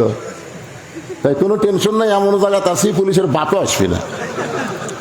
মানে মরার আগে কবরস্থানে যায় নিরাপদ আছে। ওই বুঝিছে আসলে কবরস্থান নিরাপদ ভাই। বর্তমান যে ধরাধরি চলতেছে গোরস্থান থাকাই ভালো। ধরে কথা কর না গায়, আমরা মরে কবরে যাবার চাই না। আর ওই জেতা অবস্থায় কবরত গেছে। একটু মনোযোগ দিয়ে শুনবেন। খাদিজাতুল কুবরা বলেন, রাসূলুল্লাহ আপনার আগে যদি আমি মৃত্যুবরণ করি তাহলে আমার তিনটা চাওয়া আপনি পুরা করবেন, এইটাই আলহামদুলিল্লাহ। মা খাদিজা দুনিয়া থেকে বিদায় নিলেন। তিনটা চাওয়া, জোরে বলেন কয় চাওয়া? তিনটা চাওয়া পূরণ করার জন্য আল্লাহ নবী লক্ষ্য করে দেখে খাদিজার পেট থেকে 4টা মেয়ে আল্লাহ দান করছে। নবীর মাধ্যমে মা খাদিজার পেট থেকে 4টা মেয়ে হয়েছে। জোরে কোন কয়টা? একটা মেয়ের নাম হলো রোকেয়া, একটা মেয়ের নাম হলো কুলসুমে, একটা মেয়ের নাম হলো জয়নাব, আর একটা মেয়ের নাম হলো ফাতেমা। রাসূল তাকায় দেখে 4টা মেয়ে কাঁদতেছে। 3টা মেয়ের কান্নার শব্দ হয়, কিন্তু একটা মেয়ে কান্দে, চোখ দিয়ে পানি ঝরে, কিন্তু কান্নার সাউন্ড নাই। 3টা মেয়ে কাঁদতেছে, আমার মা মইরা গেছে রে, কোথায় গেলে মা পাবো বলে দেও না আল্লাহ রে, হে আমার মা মইরা গেছে রে। কিন্তু ফাতেমা কাঁদতেছে, কান্নার কোনো সাউন্ড নাই, চোখ দেখালি দর দর করে পানি পড়তেছে। আপনারা বলেন তো, মেয়ে মানুষের জোরে কান্দা জায়েজ না হারাম? জোরে বলেন।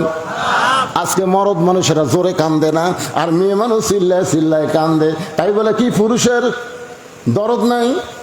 জোরে কান দরদ আছে না নাই? আমার এলাকার এক মেয়ে কান্দিছে বাপের লাশের কাছে, আমার বাবা মইরা গেছে রে, মরার আগে খাট দিবার ছিল, এখন সেই খাট আমাকে দিবে কে, আমার বাবা মইরা গেছে রে। তখন বড় ভাই যা বলতেছে, পাগলি কান্দিস না, যে খাট আব্বা দিবে ছিল সেই খাট আমি তোকে দেবো রে, আর কান্দিস না, লাশ কষ্ট পাবি, আর কান্দিস না। তখন আবার বলতেছে, আমার বাবা মইরা গেছে রে, বাবা যে খাট দিবার ছিল, বড় ভাই সেই খাট আমাকে দিবে, কিন্তু এত শোক দিবি কে, আমার বাবা মইরা গেছে রে। তখন ছোট ভাই যা বলতেছে, কান্দিস না, ল্যাপটপে খামি দেবো। তখন সাইডে যা বলতেছে, মানুষ বুড়া হলে মরবি, তার মানে কি কানবি আর বানবি। ধরে কোন কথা ঠিক কিনা? রাসূল 3টা মেয়ের কান্নার শব্দ, কিন্তু একটা মেয়ে কান্দে, কান্নার কোনো শব্দ নাই। ওই মেয়েটাকে আল্লাহ নবী ইশারা করলেন, ফাতেমা তুমি একটু আমার কাছে আসো। ফাতেমা যখন নবীর কাছে, আল্লাহর নবী ফাতেমাকে বললেন, মা তোমার মা দুনিয়া থেকে বিদায় নেওয়ার আগে আমাকে ওসিয়ত করে গেছে। মা ওসিয়ত পালন করা হলো ওয়াজিব। জোরে কান, ওসিয়ত পালন করা কি? মরার আগে ওসিয়ত করে গেছে, 3টা বিষয় ওসিয়ত করে গেছে, ওসিয়ত পালন করা লাগবে। মা নবী বলতেছেন ফাতেমাকে, এখান থেকে ওসিয়ত আপনি করতে পারেন, আপনি বলবেন আমার ওসিয়ত হলো আমি মরে যাওয়ার পর কোনো বেনামাজি আমার কবর খুঁড়তে পারবে না। আপনি ওসিয়ত করবেন আমি মরে যাওয়ার পর মসজিদের মুয়াজ্জিন আমাকে গোসল করে দিবে। আপনি ওসিয়ত করবেন বেশি মুসল্লি আমার দরকার নাই, কেবলমাত্র নামাজি যারা 5 ওয়াক্ত নামাজ পড়ে তারা আমায় জানাজা হাজির হবে। এরকম ওসিয়ত করা ইসলামে জায়েজ আছে না নাই? এখন আপনারা বলেন তো, আপনাদের গোরস্থানে যারা কবর খোঁড়ে এরা কি নামাজি না বেনামাজি?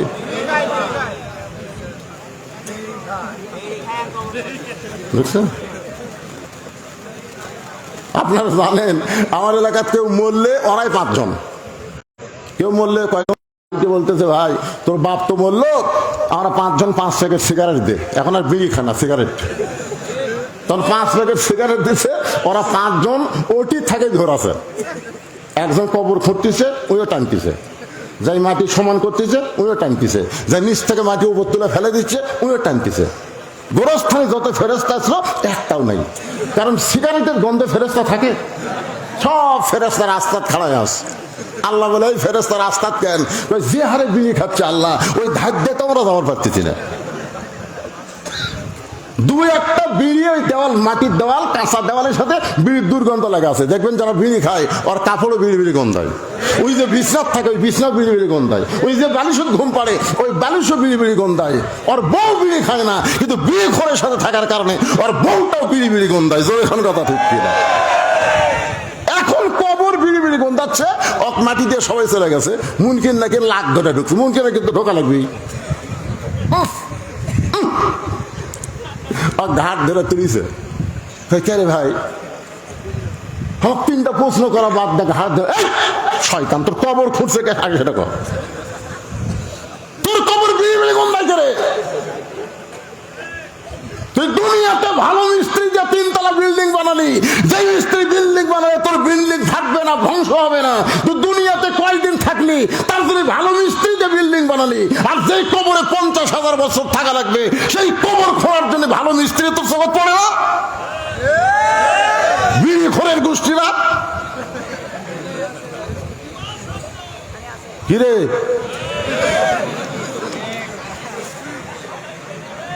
রাগ করতেছেন? লাভ নেই।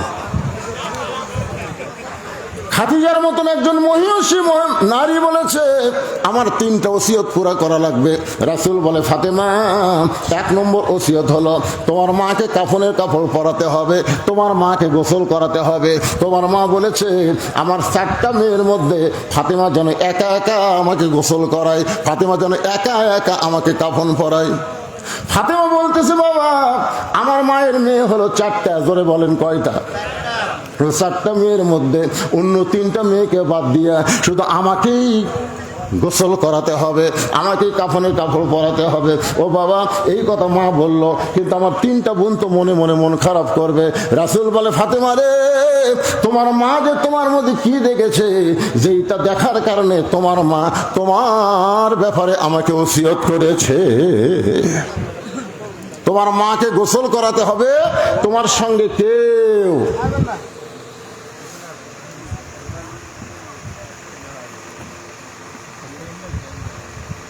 আচ্ছা আচ্ছা ও আসতে পারবো কিছুক্ষণ।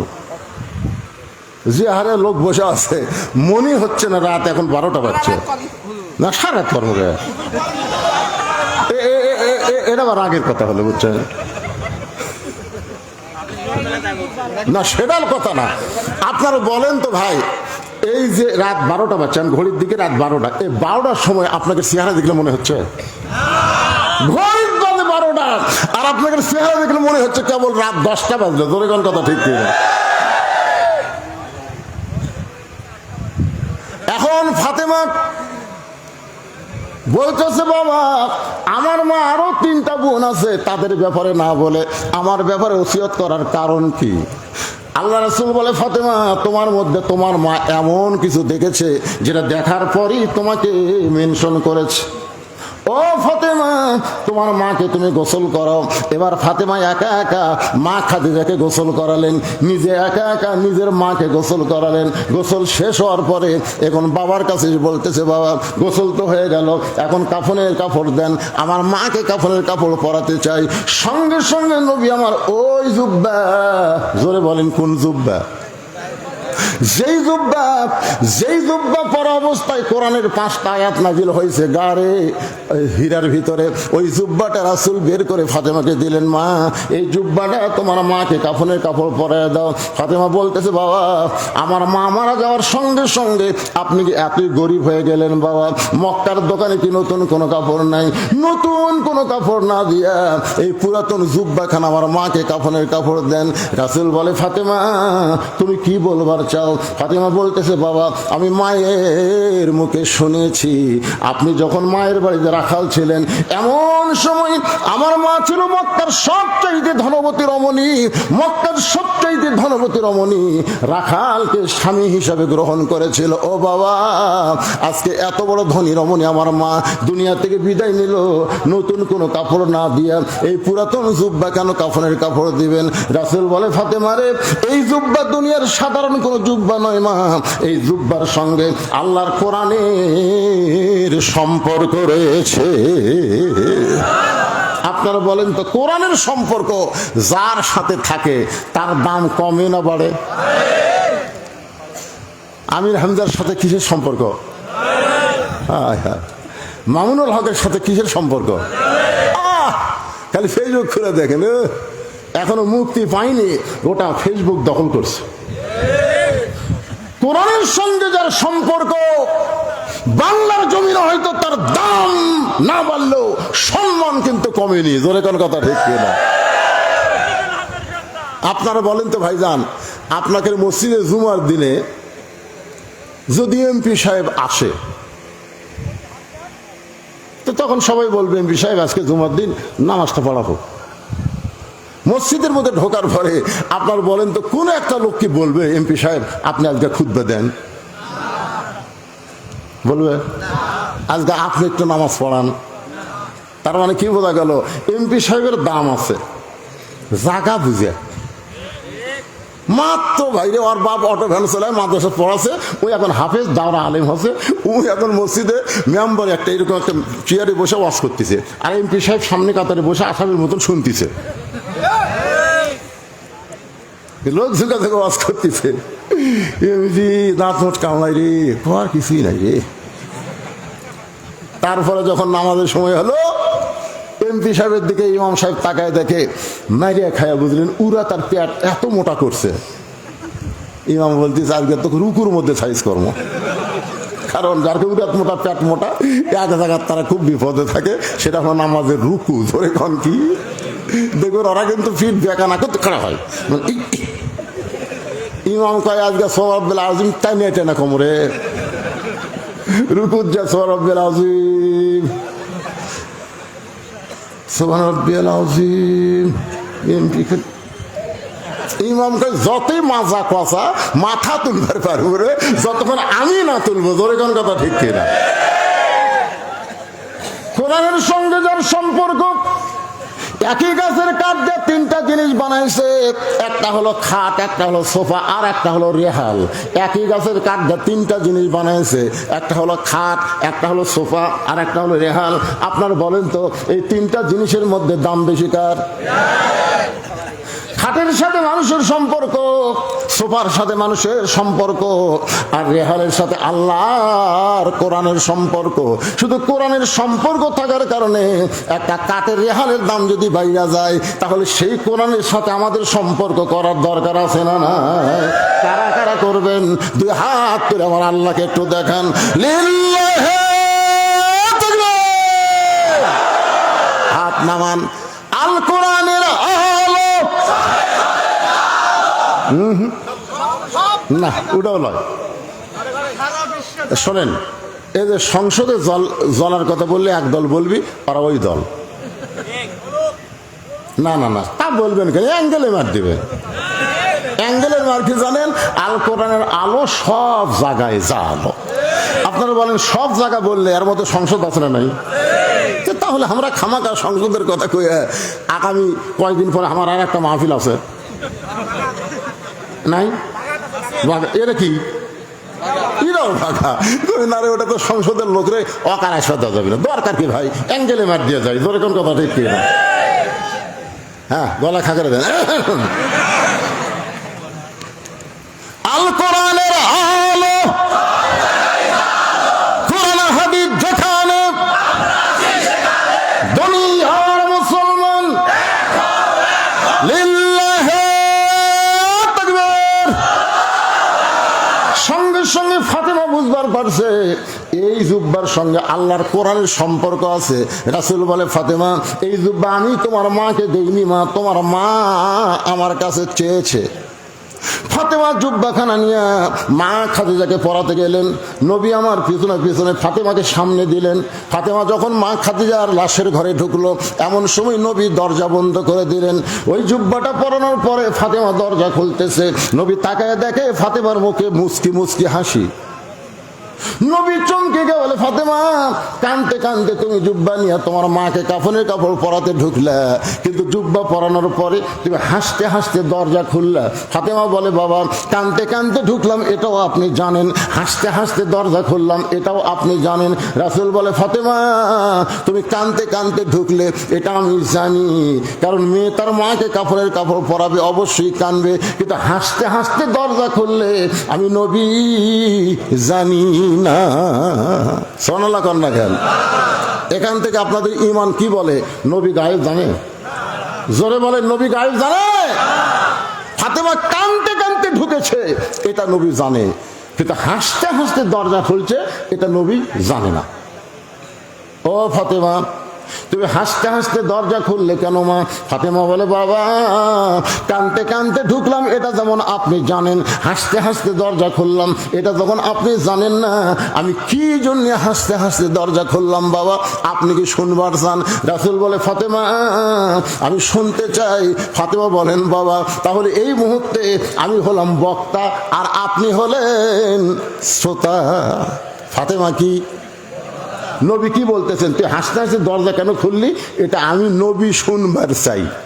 তো নবী যদি শুনবার চাই, ফাতেমা হাসতে হাসতে কেন দরজা খুললো? আমরা নবীর উম্মত হিসাবে কি শুনবার চাই না? কারা কারা শুনবার চান হাত তোলেন তো দেখি। লিল্লাহি তাকবীর, হাত নামান। আপনারা কিন্তু সবাই শুনবার চাচ্ছেন। এখন যদি লিমা তাকুলু মালা তাফালুন, মানে শুনবার চাই হাত তুললেন, কিন্তু না শুনে যদি চলে যান তাহলে আপনারা মুসলমান হয়ে যাবেন না মুনাফিক হয়ে যাবেন? তা আপনারা কেউ মুনাফিক হবেন কি? কি না কায়দা করিনি তো ভাই। আমার হাতে একটা স্লিপ দিছে, এই স্লিপ দেওয়ার পরে বলতেছে, হুজুর কিছু কিছু লোক আছে যারা আপনার হাতে এই কবরস্থানের জন্য হাদিয়া দিবে। এখন যদি ওয়াজ করতে করতে আমি চাই আপনার কাছে চলে যাই, এমন জায়গা কাটতে থুছি, এখন যদি জান মুসলমান হয়ে যাওয়ার পারবেন না, মুনাফিক হয়ে যাওয়া লাগবে। তোর এখান কথা ঠিক না, কেন শোনার জন্য হাত তুলছেন, এখন না শুনে যাবেন। আমি মাত্র 5টা মিনিট আদায় করো, 5 মিনিট।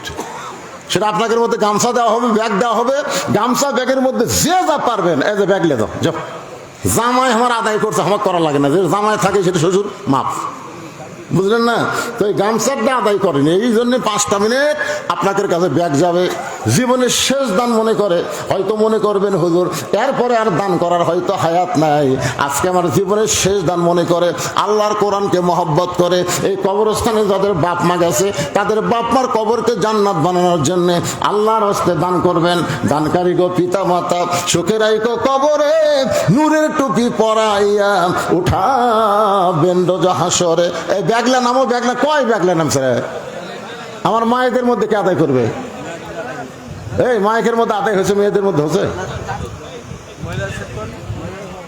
মহিলাদের মধ্যে মহিলারা আদায় করবে, তাই না? হ্যাঁ। ও মা সবাই দান করবেন, মা দোয়া করে দিব আল্লাহ মা খাদিজার সঙ্গে যেন আপনাদেরকে জান্নাত দেয়।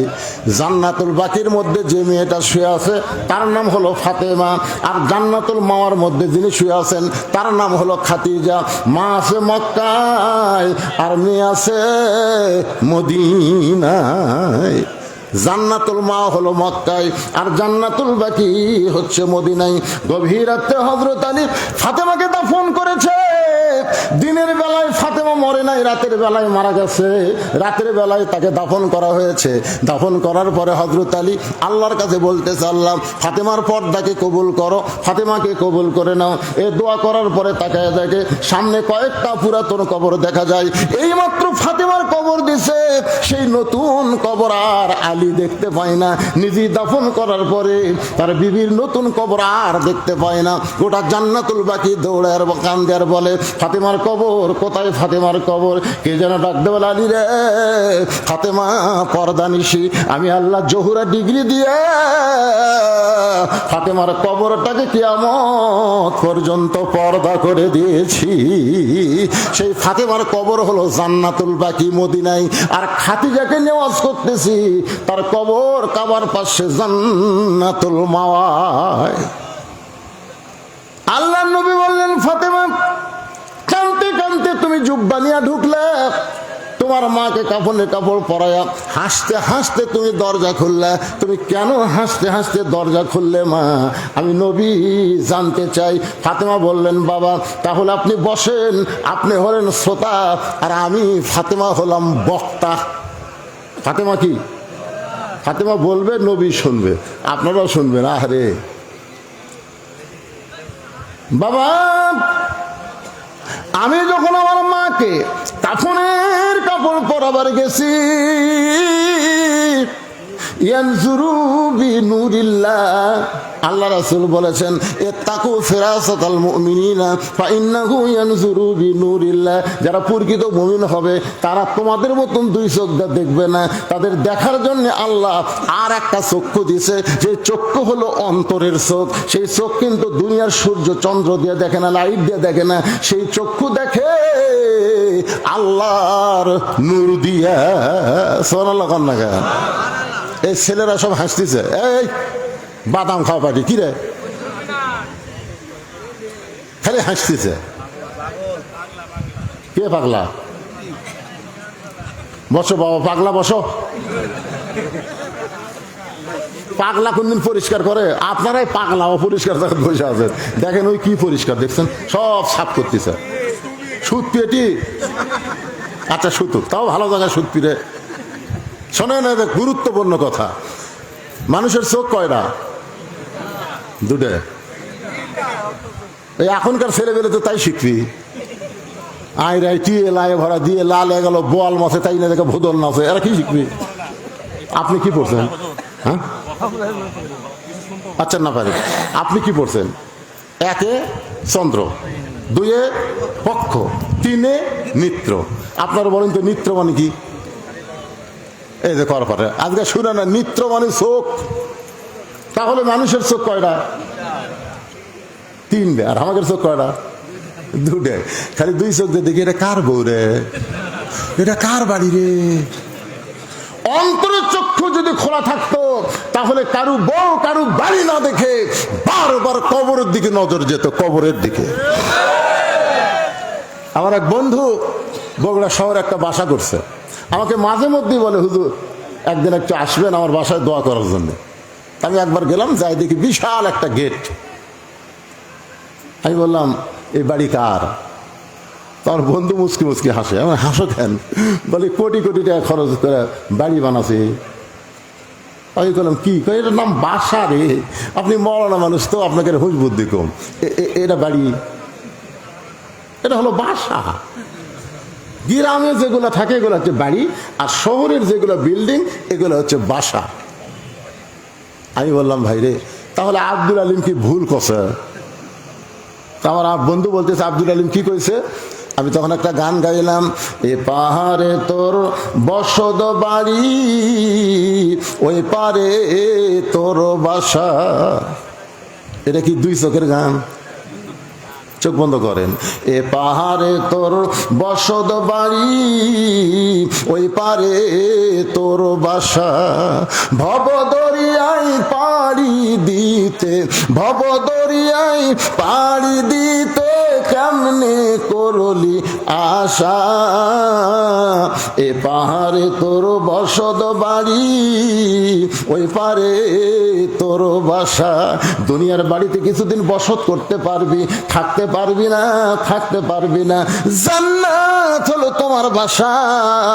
মুসলমান দুনিয়ার বসত বাড়ি থেকে আল্লাহর আমল করো, আল্লাহ চিরস্থায়ী জান্নাত তোমাদেরকে দিয়ে দিবে। আচ্ছা আপনাদের এই গ্রামের কোন লোক শহরে বাসা করেনি? আছে না নাই? কথা কয় না। মাঝে মধ্যে তারা কি গ্রামে থাকার জন্য আসে না বেড়াবার জন্য আসে? কি বাবা তা আপনি ভুল করে আমার হাতত দিলেন কে? কেউ দেয়নি বা। আচ্ছা ঠিক আছে, বাপ মা মারা গেছে, বাপ মা দুইজনে মারা গেছে। বাপ মা মারা গেছে, রুহের মাত্রাতে 1000 টাকা এই গুনাহগার মুসাফির বক্তার হাতে দিয়ে দিছে। আল্লাহ বাপ মার কবরকে জান্নাত বানায় দাও। জোরে কান আমিন, জোরে বল আল্লাহুম্মা আমিন। আপনার কি বিরক্ত হচ্ছেন? একটু গুরুত্বপূর্ণ কথা মনোযোগ দিয়ে শোনেন। এই দুনিয়ার বসত বাড়ি কিছুদিন আমরা থাকতে পারবো, থাকবো কিন্তু চিরস্থায়ী থাকতে পারবো না। যেটা বোঝানোর জন্য বলতেছি, এই গ্রামের লোক একটা রাজশাহী একটা বাসা করছে, এই গ্রামের একজন বাসা করছে কোথায়, মাঝে মধ্যে কিন্তু দিঘাত বেড়াবার আসে। এখন এখানে আসার পরে 2-4 জন বলতেছে, ভাই আজকে রাত থাকা লাগবে, আজকে রাত থাকা লাগবে ভাই, বাসার যাবো, থাকবো না। থাকবেন না কেন? এটি আমার বসত বাড়ি আছে রে, মাঝে মধ্যে বেড়াতে আসি, থাকার জন্যে না। তা আপনারা বলেন তো, দুনিয়াতে বসত বাড়িতে আমার থাকার জন্যই না বেড়ানোর জন্যে? আমরা কিন্তু বেড়া বেড়াচ্ছি ভাই, আসল জায়গা কিন্তু যাওয়াই লাগবে। যতই মশাল্লা থাকেন বাবা, থাকা পারবেন? অন্তরে চক্ষু দিয়ে তাকায় দেখেন, এপারে তোর বসত বাড়ি, ওই পারে তোর বাসা। ফাতেমা বলতেছেন, বাবা আমার মাকে যখন আপনার জুব্বা কাফনের কাপড় পরাবার গেছি, এমন সময় নজর করে দেখি আমার মায়ের পরনে আল্লাহ জান্নাতের পোশাক পরায়া দিছে। সঙ্গে সঙ্গে নবী দরজার কাছে বসলেন, মাটির মধ্যে হাতটা ঢুকায় দিয়া ছোট বাচ্চার মতন কান্নাকাটি শুরু করে দিলেন। ফাতেমা বলতেছেন, বাবা আমার মায়ের শরীরে আল্লাহ জান্নাতের পোশাক পরায় দিছে, এইটা শোনার পর আপনি কেন কাঁদতেছেন? আমি ফাতেমা হাসতেছি, অথচ আমার বাবা আপনি কেন কাঁদতেছেন? রাসূল বলে, ফাতেমা এই কান্না কোনো কষ্টের কান্না নয় মা, এই কান্না হলো আমার জীবনের সব চাইতে আনন্দের কান্না। ফাতেমা সর্বপ্রথম তোমার বাবাকে যিনি নবী বলে স্বীকার করেছেন, তিনি হলেন তোমার মা। 39 বছর হলো ওয়াজ করতেছি, 39 বছর, আজও পর্যন্ত আমার বউ আমার হুজুর কয়নি, আজও পর্যন্ত কয়নি। আমি একদিন 500 টাকা হাতত দিয়ে বললাম, একবার হুজুর কও, কারণ দুনিয়ার লোক আমার হুজুর করে, কিন্তু তোমার মুখে হুজুর কেমন লাগে, একবার হুজুর কও তো। আর বউ বলতেছে মুসকি মুসকি হেসে কয়, মানুষ আপনাকে চিনে না এই জন্য হুজুর কয়, কিন্তু আমি তো আপনাকে চিনি, আপনি মাল ডাকি, হুজুর হয় এতই সহজ। আমার বইয়ের মুখে আমি হুজুর শুনবার পাইনি। গেছিলাম আমার মায়ের কাছে, মা যখন, মা 2000 টাকা আপনি নেন, লিয়ে খেলে একবার আমার হুজুর কন।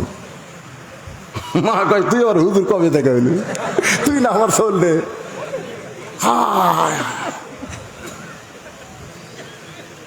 সর্বপ্রথম যিনি নবী বলে স্বীকার করেছেন, তিনি হলেন নবীর বিবি। আল্লাহ সঙ্গে সঙ্গে আয়াত নাজিল করলেন, বউ যখন আপনাকে নবী বলে স্বীকার করছে, তাহলে আপনাকে মানতে আর কোনো সমস্যা নাই। লাকাদ কানা লাকুম ফি রাসূলিল্লাহি উসওয়াতুন হাসানা, একমাত্র নবী ছাড়া অন্য কাউকে নিঃসন্দেহে মানা যাবে না। জোরে কোন কথা ঠিক, একমাত্র নবী ছাড়া। আমাদের বাংলাদেশে মিয়ারে হক লিয়া এই কি ফেতনা শুরু হলো, কিছুদিন আগে তারাবি 20 রাকাত না 8 রাকাত, এই দিয়ে ফেতনা শুরু হলো। অত ফেতনা কেন?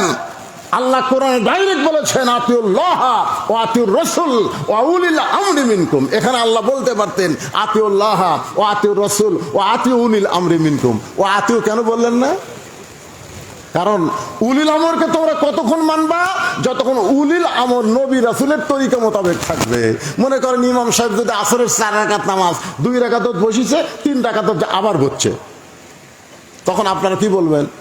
হুজুর যা করবি তাই, এতদিন 4 রাকাত পড়াছে, 3 রাকাতে সালাম ফিরাই। তুমি যত বড় হুজুর হও, আমরা তোমাকে ইক্তেদা ততক্ষণ পর্যন্ত করব যতক্ষণ তুমি নবীর তরিকা মোতাবেক নামাজ পড়াবে। জোরে কর কথা ঠিক না? তুমি নবীর তরিকা ছাড়া তুমি 2 রাকাতে তো বসবে, আসরের 3 রাকাতে তো বসবে, তোমাকে বসে থাকবার দেব না। আল্লাহু আকবার কয়ে খাড়া কর্ম। জোরে কোন কথা ঠিক। শুধু একজনকেই নিঃসন্দেহে মানা যাবে, যিনি হচ্ছেন আমাদের নবী। আল্লাহর বান্দার একটু খেয়াল করবেন, নবী আমার নিজের হাতে খাতে থেকে কবরের মধ্যে নামাই দিচ্ছেন। নবীর চোখ দিয়ে দর দর করে পানি পড়তেছে। আবু বকর বলে, ইয়া রাসূলুল্লাহ, এমন করে যদি আপনি কান্দেন গো হুজুর, আমরা ধৈর্য ধরবো কেমনে? রাসূল বলে, আবু বকর, আমি খাদিজাকে কবরের মধ্যে নামানোর সময় আমি আর নবী নাই রে, আমি হলাম হতভাগ্য একজন স্বামী। ও বকর সাহাবীরা শোনো, আমি কোনোদিন খাদিজাকে ডাক দিয়ে ঘুম থেকে চেতন করি নাই। আমি যাইতাম কোনোদিন গভীর রাত্রে, আবার ফিরে আসতাম শেষ রাত্রে, কোনোদিন 1টার সময়, কোনোদিন 2টার সময়, কোনোদিন 3টার সময়। কলেমার দাওয়াত দিয়ে যখন বাড়িতে আসতাম, দরজাতে দাঁড়ানোর সঙ্গে সঙ্গে খাদিজা দরজা খুলে দিত।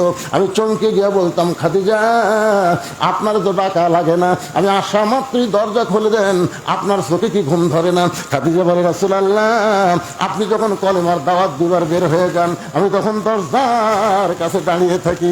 হুজুর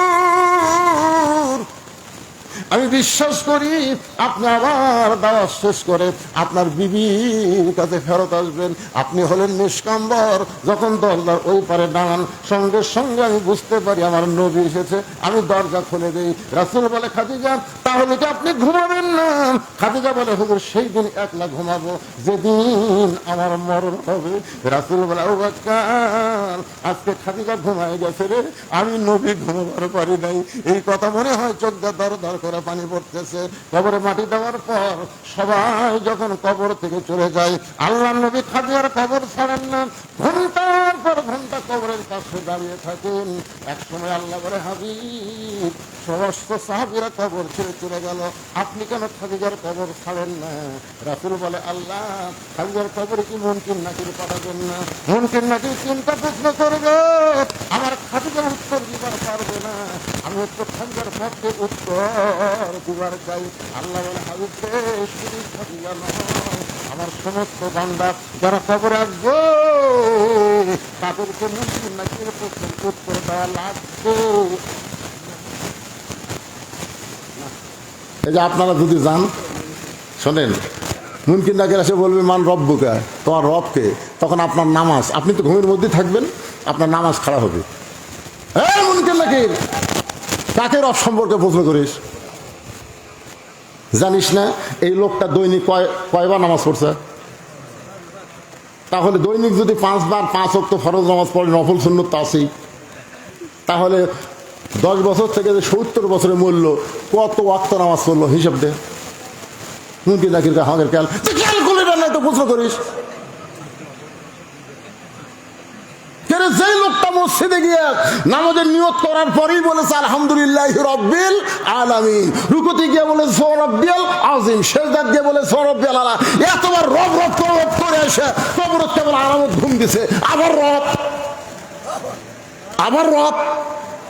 মুনকির নাকির কয়, আল্লাহ তোমার বান্দাক মান রব্বুকে প্রশ্ন করার সাথে সাথে নামাজ যে খেপা খেপছে, আমরা কি করব? আল্লাহ কয় যে নামাজ না কবরে আছে, তার 1 নম্বরের উত্তর হয়ে গেছে।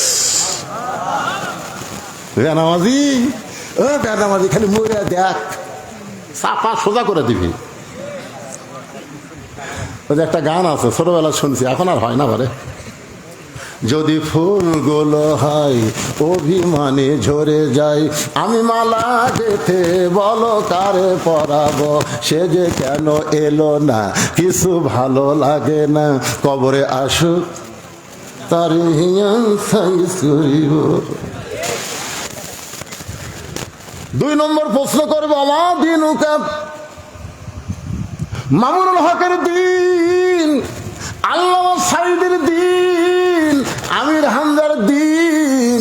এই দিনকে বাংলাদেশে গালিব করার জন্য যারা ইসলামী আন্দোলন করতেছে, মাঝে মধ্যে পুলিশ তাদেরকে খোঁজে, চোর ডাকাত সিনা টান করে ঘরে, আর কোরআনের দল যারা করে তারা বড় বিপদে আছে। যখন প্রশ্ন করবে আমার দিন ওটা, তোমার দিন কি? ইসলামী আন্দোলন বলবে, মান সাআলাল্লাহু তাআলা আশ-শাহাদাতা বিসিদকিন বাল্লাগাহুল্লাহু মানাজিল আশ-শুহাদা ওয়া ইম্মা তাআলা ফিরাশি। রে মুনকির নাকির শোনো, চোর ডাকাত যখন সিনা টান করে ঘুরেছে, এই মানুষটা দিন কায়েমের জন্য আন্দোলন করার কারণে এর উপর জেল হয়েছে, রিমান্ড হয়েছে, এত কিছু করার পরে কবর আইছে, তাকে আবার আমার দিন ওটা প্রশ্ন করতেছো। ফেরেশতা বলে, আল্লাহ তোমার বান্দাকে দিনের প্রশ্ন করতে ইসলামী আন্দোলন যে খাবার খেচ্ছে, আল্লাহ ডাকতে বলে ইসলামী আন্দোলনের কর্মী হইয়া যে কবরে আইছে, তার 2 নম্বর প্রশ্নের উত্তর হয়ে গেছে। এখন 3য় প্রশ্ন হচ্ছে, আমার নাবিউকা, নবী দৌড়ে বলবে, কি কাক নবী সম্পর্কে প্রশ্ন করতেছি, তার চেহারার দিকে তাকে দেখতো। রে আমার দাড়ি তো অর্জন। এক মেয়ে আমার কয়, হুজুর আমার স্বামী তো শাকিব খানের মতো সুন্দর, আমি যখন স্বামীরা বাইরে যাই রাস্তার মেয়েরা খালি আমার স্বামীর দিকে তাকা থাকে, হুজুর একটা দোয়া দেন তো, যে দোয়া আমল করলে আমার স্বামীর দিকে কোনো মেয়ে তাকাবি না। আমি তখন বললাম, মা দোয়া লাগবে না, তোমার স্বামী চাচা বানাও। মেয়েটা ছিলে, হুজুর কি করলেন? একটা আলেম মানুষের স্বামীকে চাচা কবার করছি, আমি চাচা বানাবার করছি, বানাও তো। চাচা বানান লাগবে কিভাবে, আমি নিয়ম শিখে দিলাম। 3-4 মাসের মধ্যে ওর স্বামীর 4 আঙ্গুল দাঁড়িয়ে আছে। ওই এখন স্বামীরা বাইরে যায়, একটা মেয়ে মানুষ আর স্বামীর দিকে তাকায় না, কেউ তাকালে বলে চাচা আসসালাম আলাইকুম। হুজুর আমার সামনে যখন আমার স্বামী চাচা কয়, আমার কলজা ভরে যায়। এই দাড়ি চাচা হইয়া নবীর সুন্নতের আমল কইরা ঢাকাতে তেলতারা ঘরে একদিনও পুলিশ ধরে না। দাড়ি টুপি দেখলি তার ব্যাগ শেষ করে, জোরে কোন কথা ঠিক না? আমার নবীর সুন্নত আমল করার কারণে জিএমবি জঙ্গি মৌলবাদী ডিগ্রি এসেছে, দুনিয়াতে কত নির্যাতন হচ্ছে। আজকে কবরের মধ্যে এসে আমার নবীকে বুঝলো কেন করিস রে? ও নবী বলার আগে আমি নবী ওকে উম্মত বলে স্বীকার করে নিলাম। আপনি উত্তর দেওয়া লাগবে, কাম করে যান, আমল করে যান, উত্তর হয়ে যাবে। আল্লাহ বলে, হাবিব খাদিজার প্রশ্নের উত্তর দেওয়ার জন্য আপনাকে কবরের পাশে কষ্ট করে থাকা লাগবে না। যে খাদিজা দুনিয়াতে কবরকে স্মরণ করে এত কান্দা কানছে, খাদিজার চোখের পানিতে বালিশ ভিজে গেছে, আমি আল্লাহ খাদিজার ওই চোখের পানিকে কবুল করে মুনকির নাকিরের উত্তর আমি আল্লাহ দিয়া দিলাম। আল্লাহ আমাদের সবাইকে কবরের পাথেও জোগাড় করে কবরে যাওয়ার তৌফিক দেখ। যেরকম আমি মোনাজাতের একটা গান গাই, গাবো আগে গান গাবো, এটা এন্ডু কিশোরের, এন্ডু কিশোর আগে একটা গান গাবো। চলতে পথে 2 দিন থামিলাম, যাবার কয়েকজন উঠে গেলে একে বাপ মা মরিনি গাই। গোরস্থানের মাহফিল সবচাইতে গুরুত্বপূর্ণ বিষয় হলো দোয়া। জোরে কোন কথা ঠিক কিনা? ওঠেন কেন? কি গানটা ভালো লাগতেছে না? চলতে পথে 2 দিন থামিলাম, যাবার কালে একজন আরো দেখা না পাইলাম। প্রেসিডেন্ট জিল্লুর রহমান যখন মারা গেল তখন সব চ্যানেল আছিল, সব চ্যানেল। বঙ্গবন্ধু যখন মারা গেছে তখন তো আমরা জানি না কখন মরলো কি করলো। জিয়াউর রহমান যখন মারা গেছিল তখন খালি টিভি আসছিল, একটাই টিভি। সব গ্রামে আবার টিভি আসলো না, কারেন্ট খুব একটা আসলো না, ওই কাঠের বাক্সের মতন একটা আসছিল, ইউনিয়ন পরিষদে একটা। জিয়াউর রহমান মরার খবর আমরা খুব একটা জানি না, কিন্তু জিল্লুর রহমান যখন মরলো এটা কিন্তু আবার সব চ্যানেলে দেখালো। আমি নিজেই শুনছি, একজন মাইকলে বলতেছে, মাইক এরকম মুখে মাইকলে বলতেছে, 5 স্তরের নিরাপত্তা, army, RAB, BJP, police, answer বাহিনী, তোমরা কি প্রস্তুত? আমি নিজেই শুনছি। তখন এরকম রাইফেলে ঠাস ঠাস করে গুলি করলো।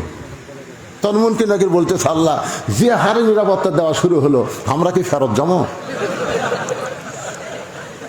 আপনারা কি মনে করেন ওই গুলি থেকে মুনকির নাকির ফেরত যাবে? তাহলে চলতে পথে, সবাই বলেন, চলতে পথে 2 দিন থামিলাম, যাবার কালে একজন আরো দেখা না পাইলাম। ও আমার সাদের মালা যাইরে ছিলে, রইব না আর বেশি দিন তোদের মাজারে।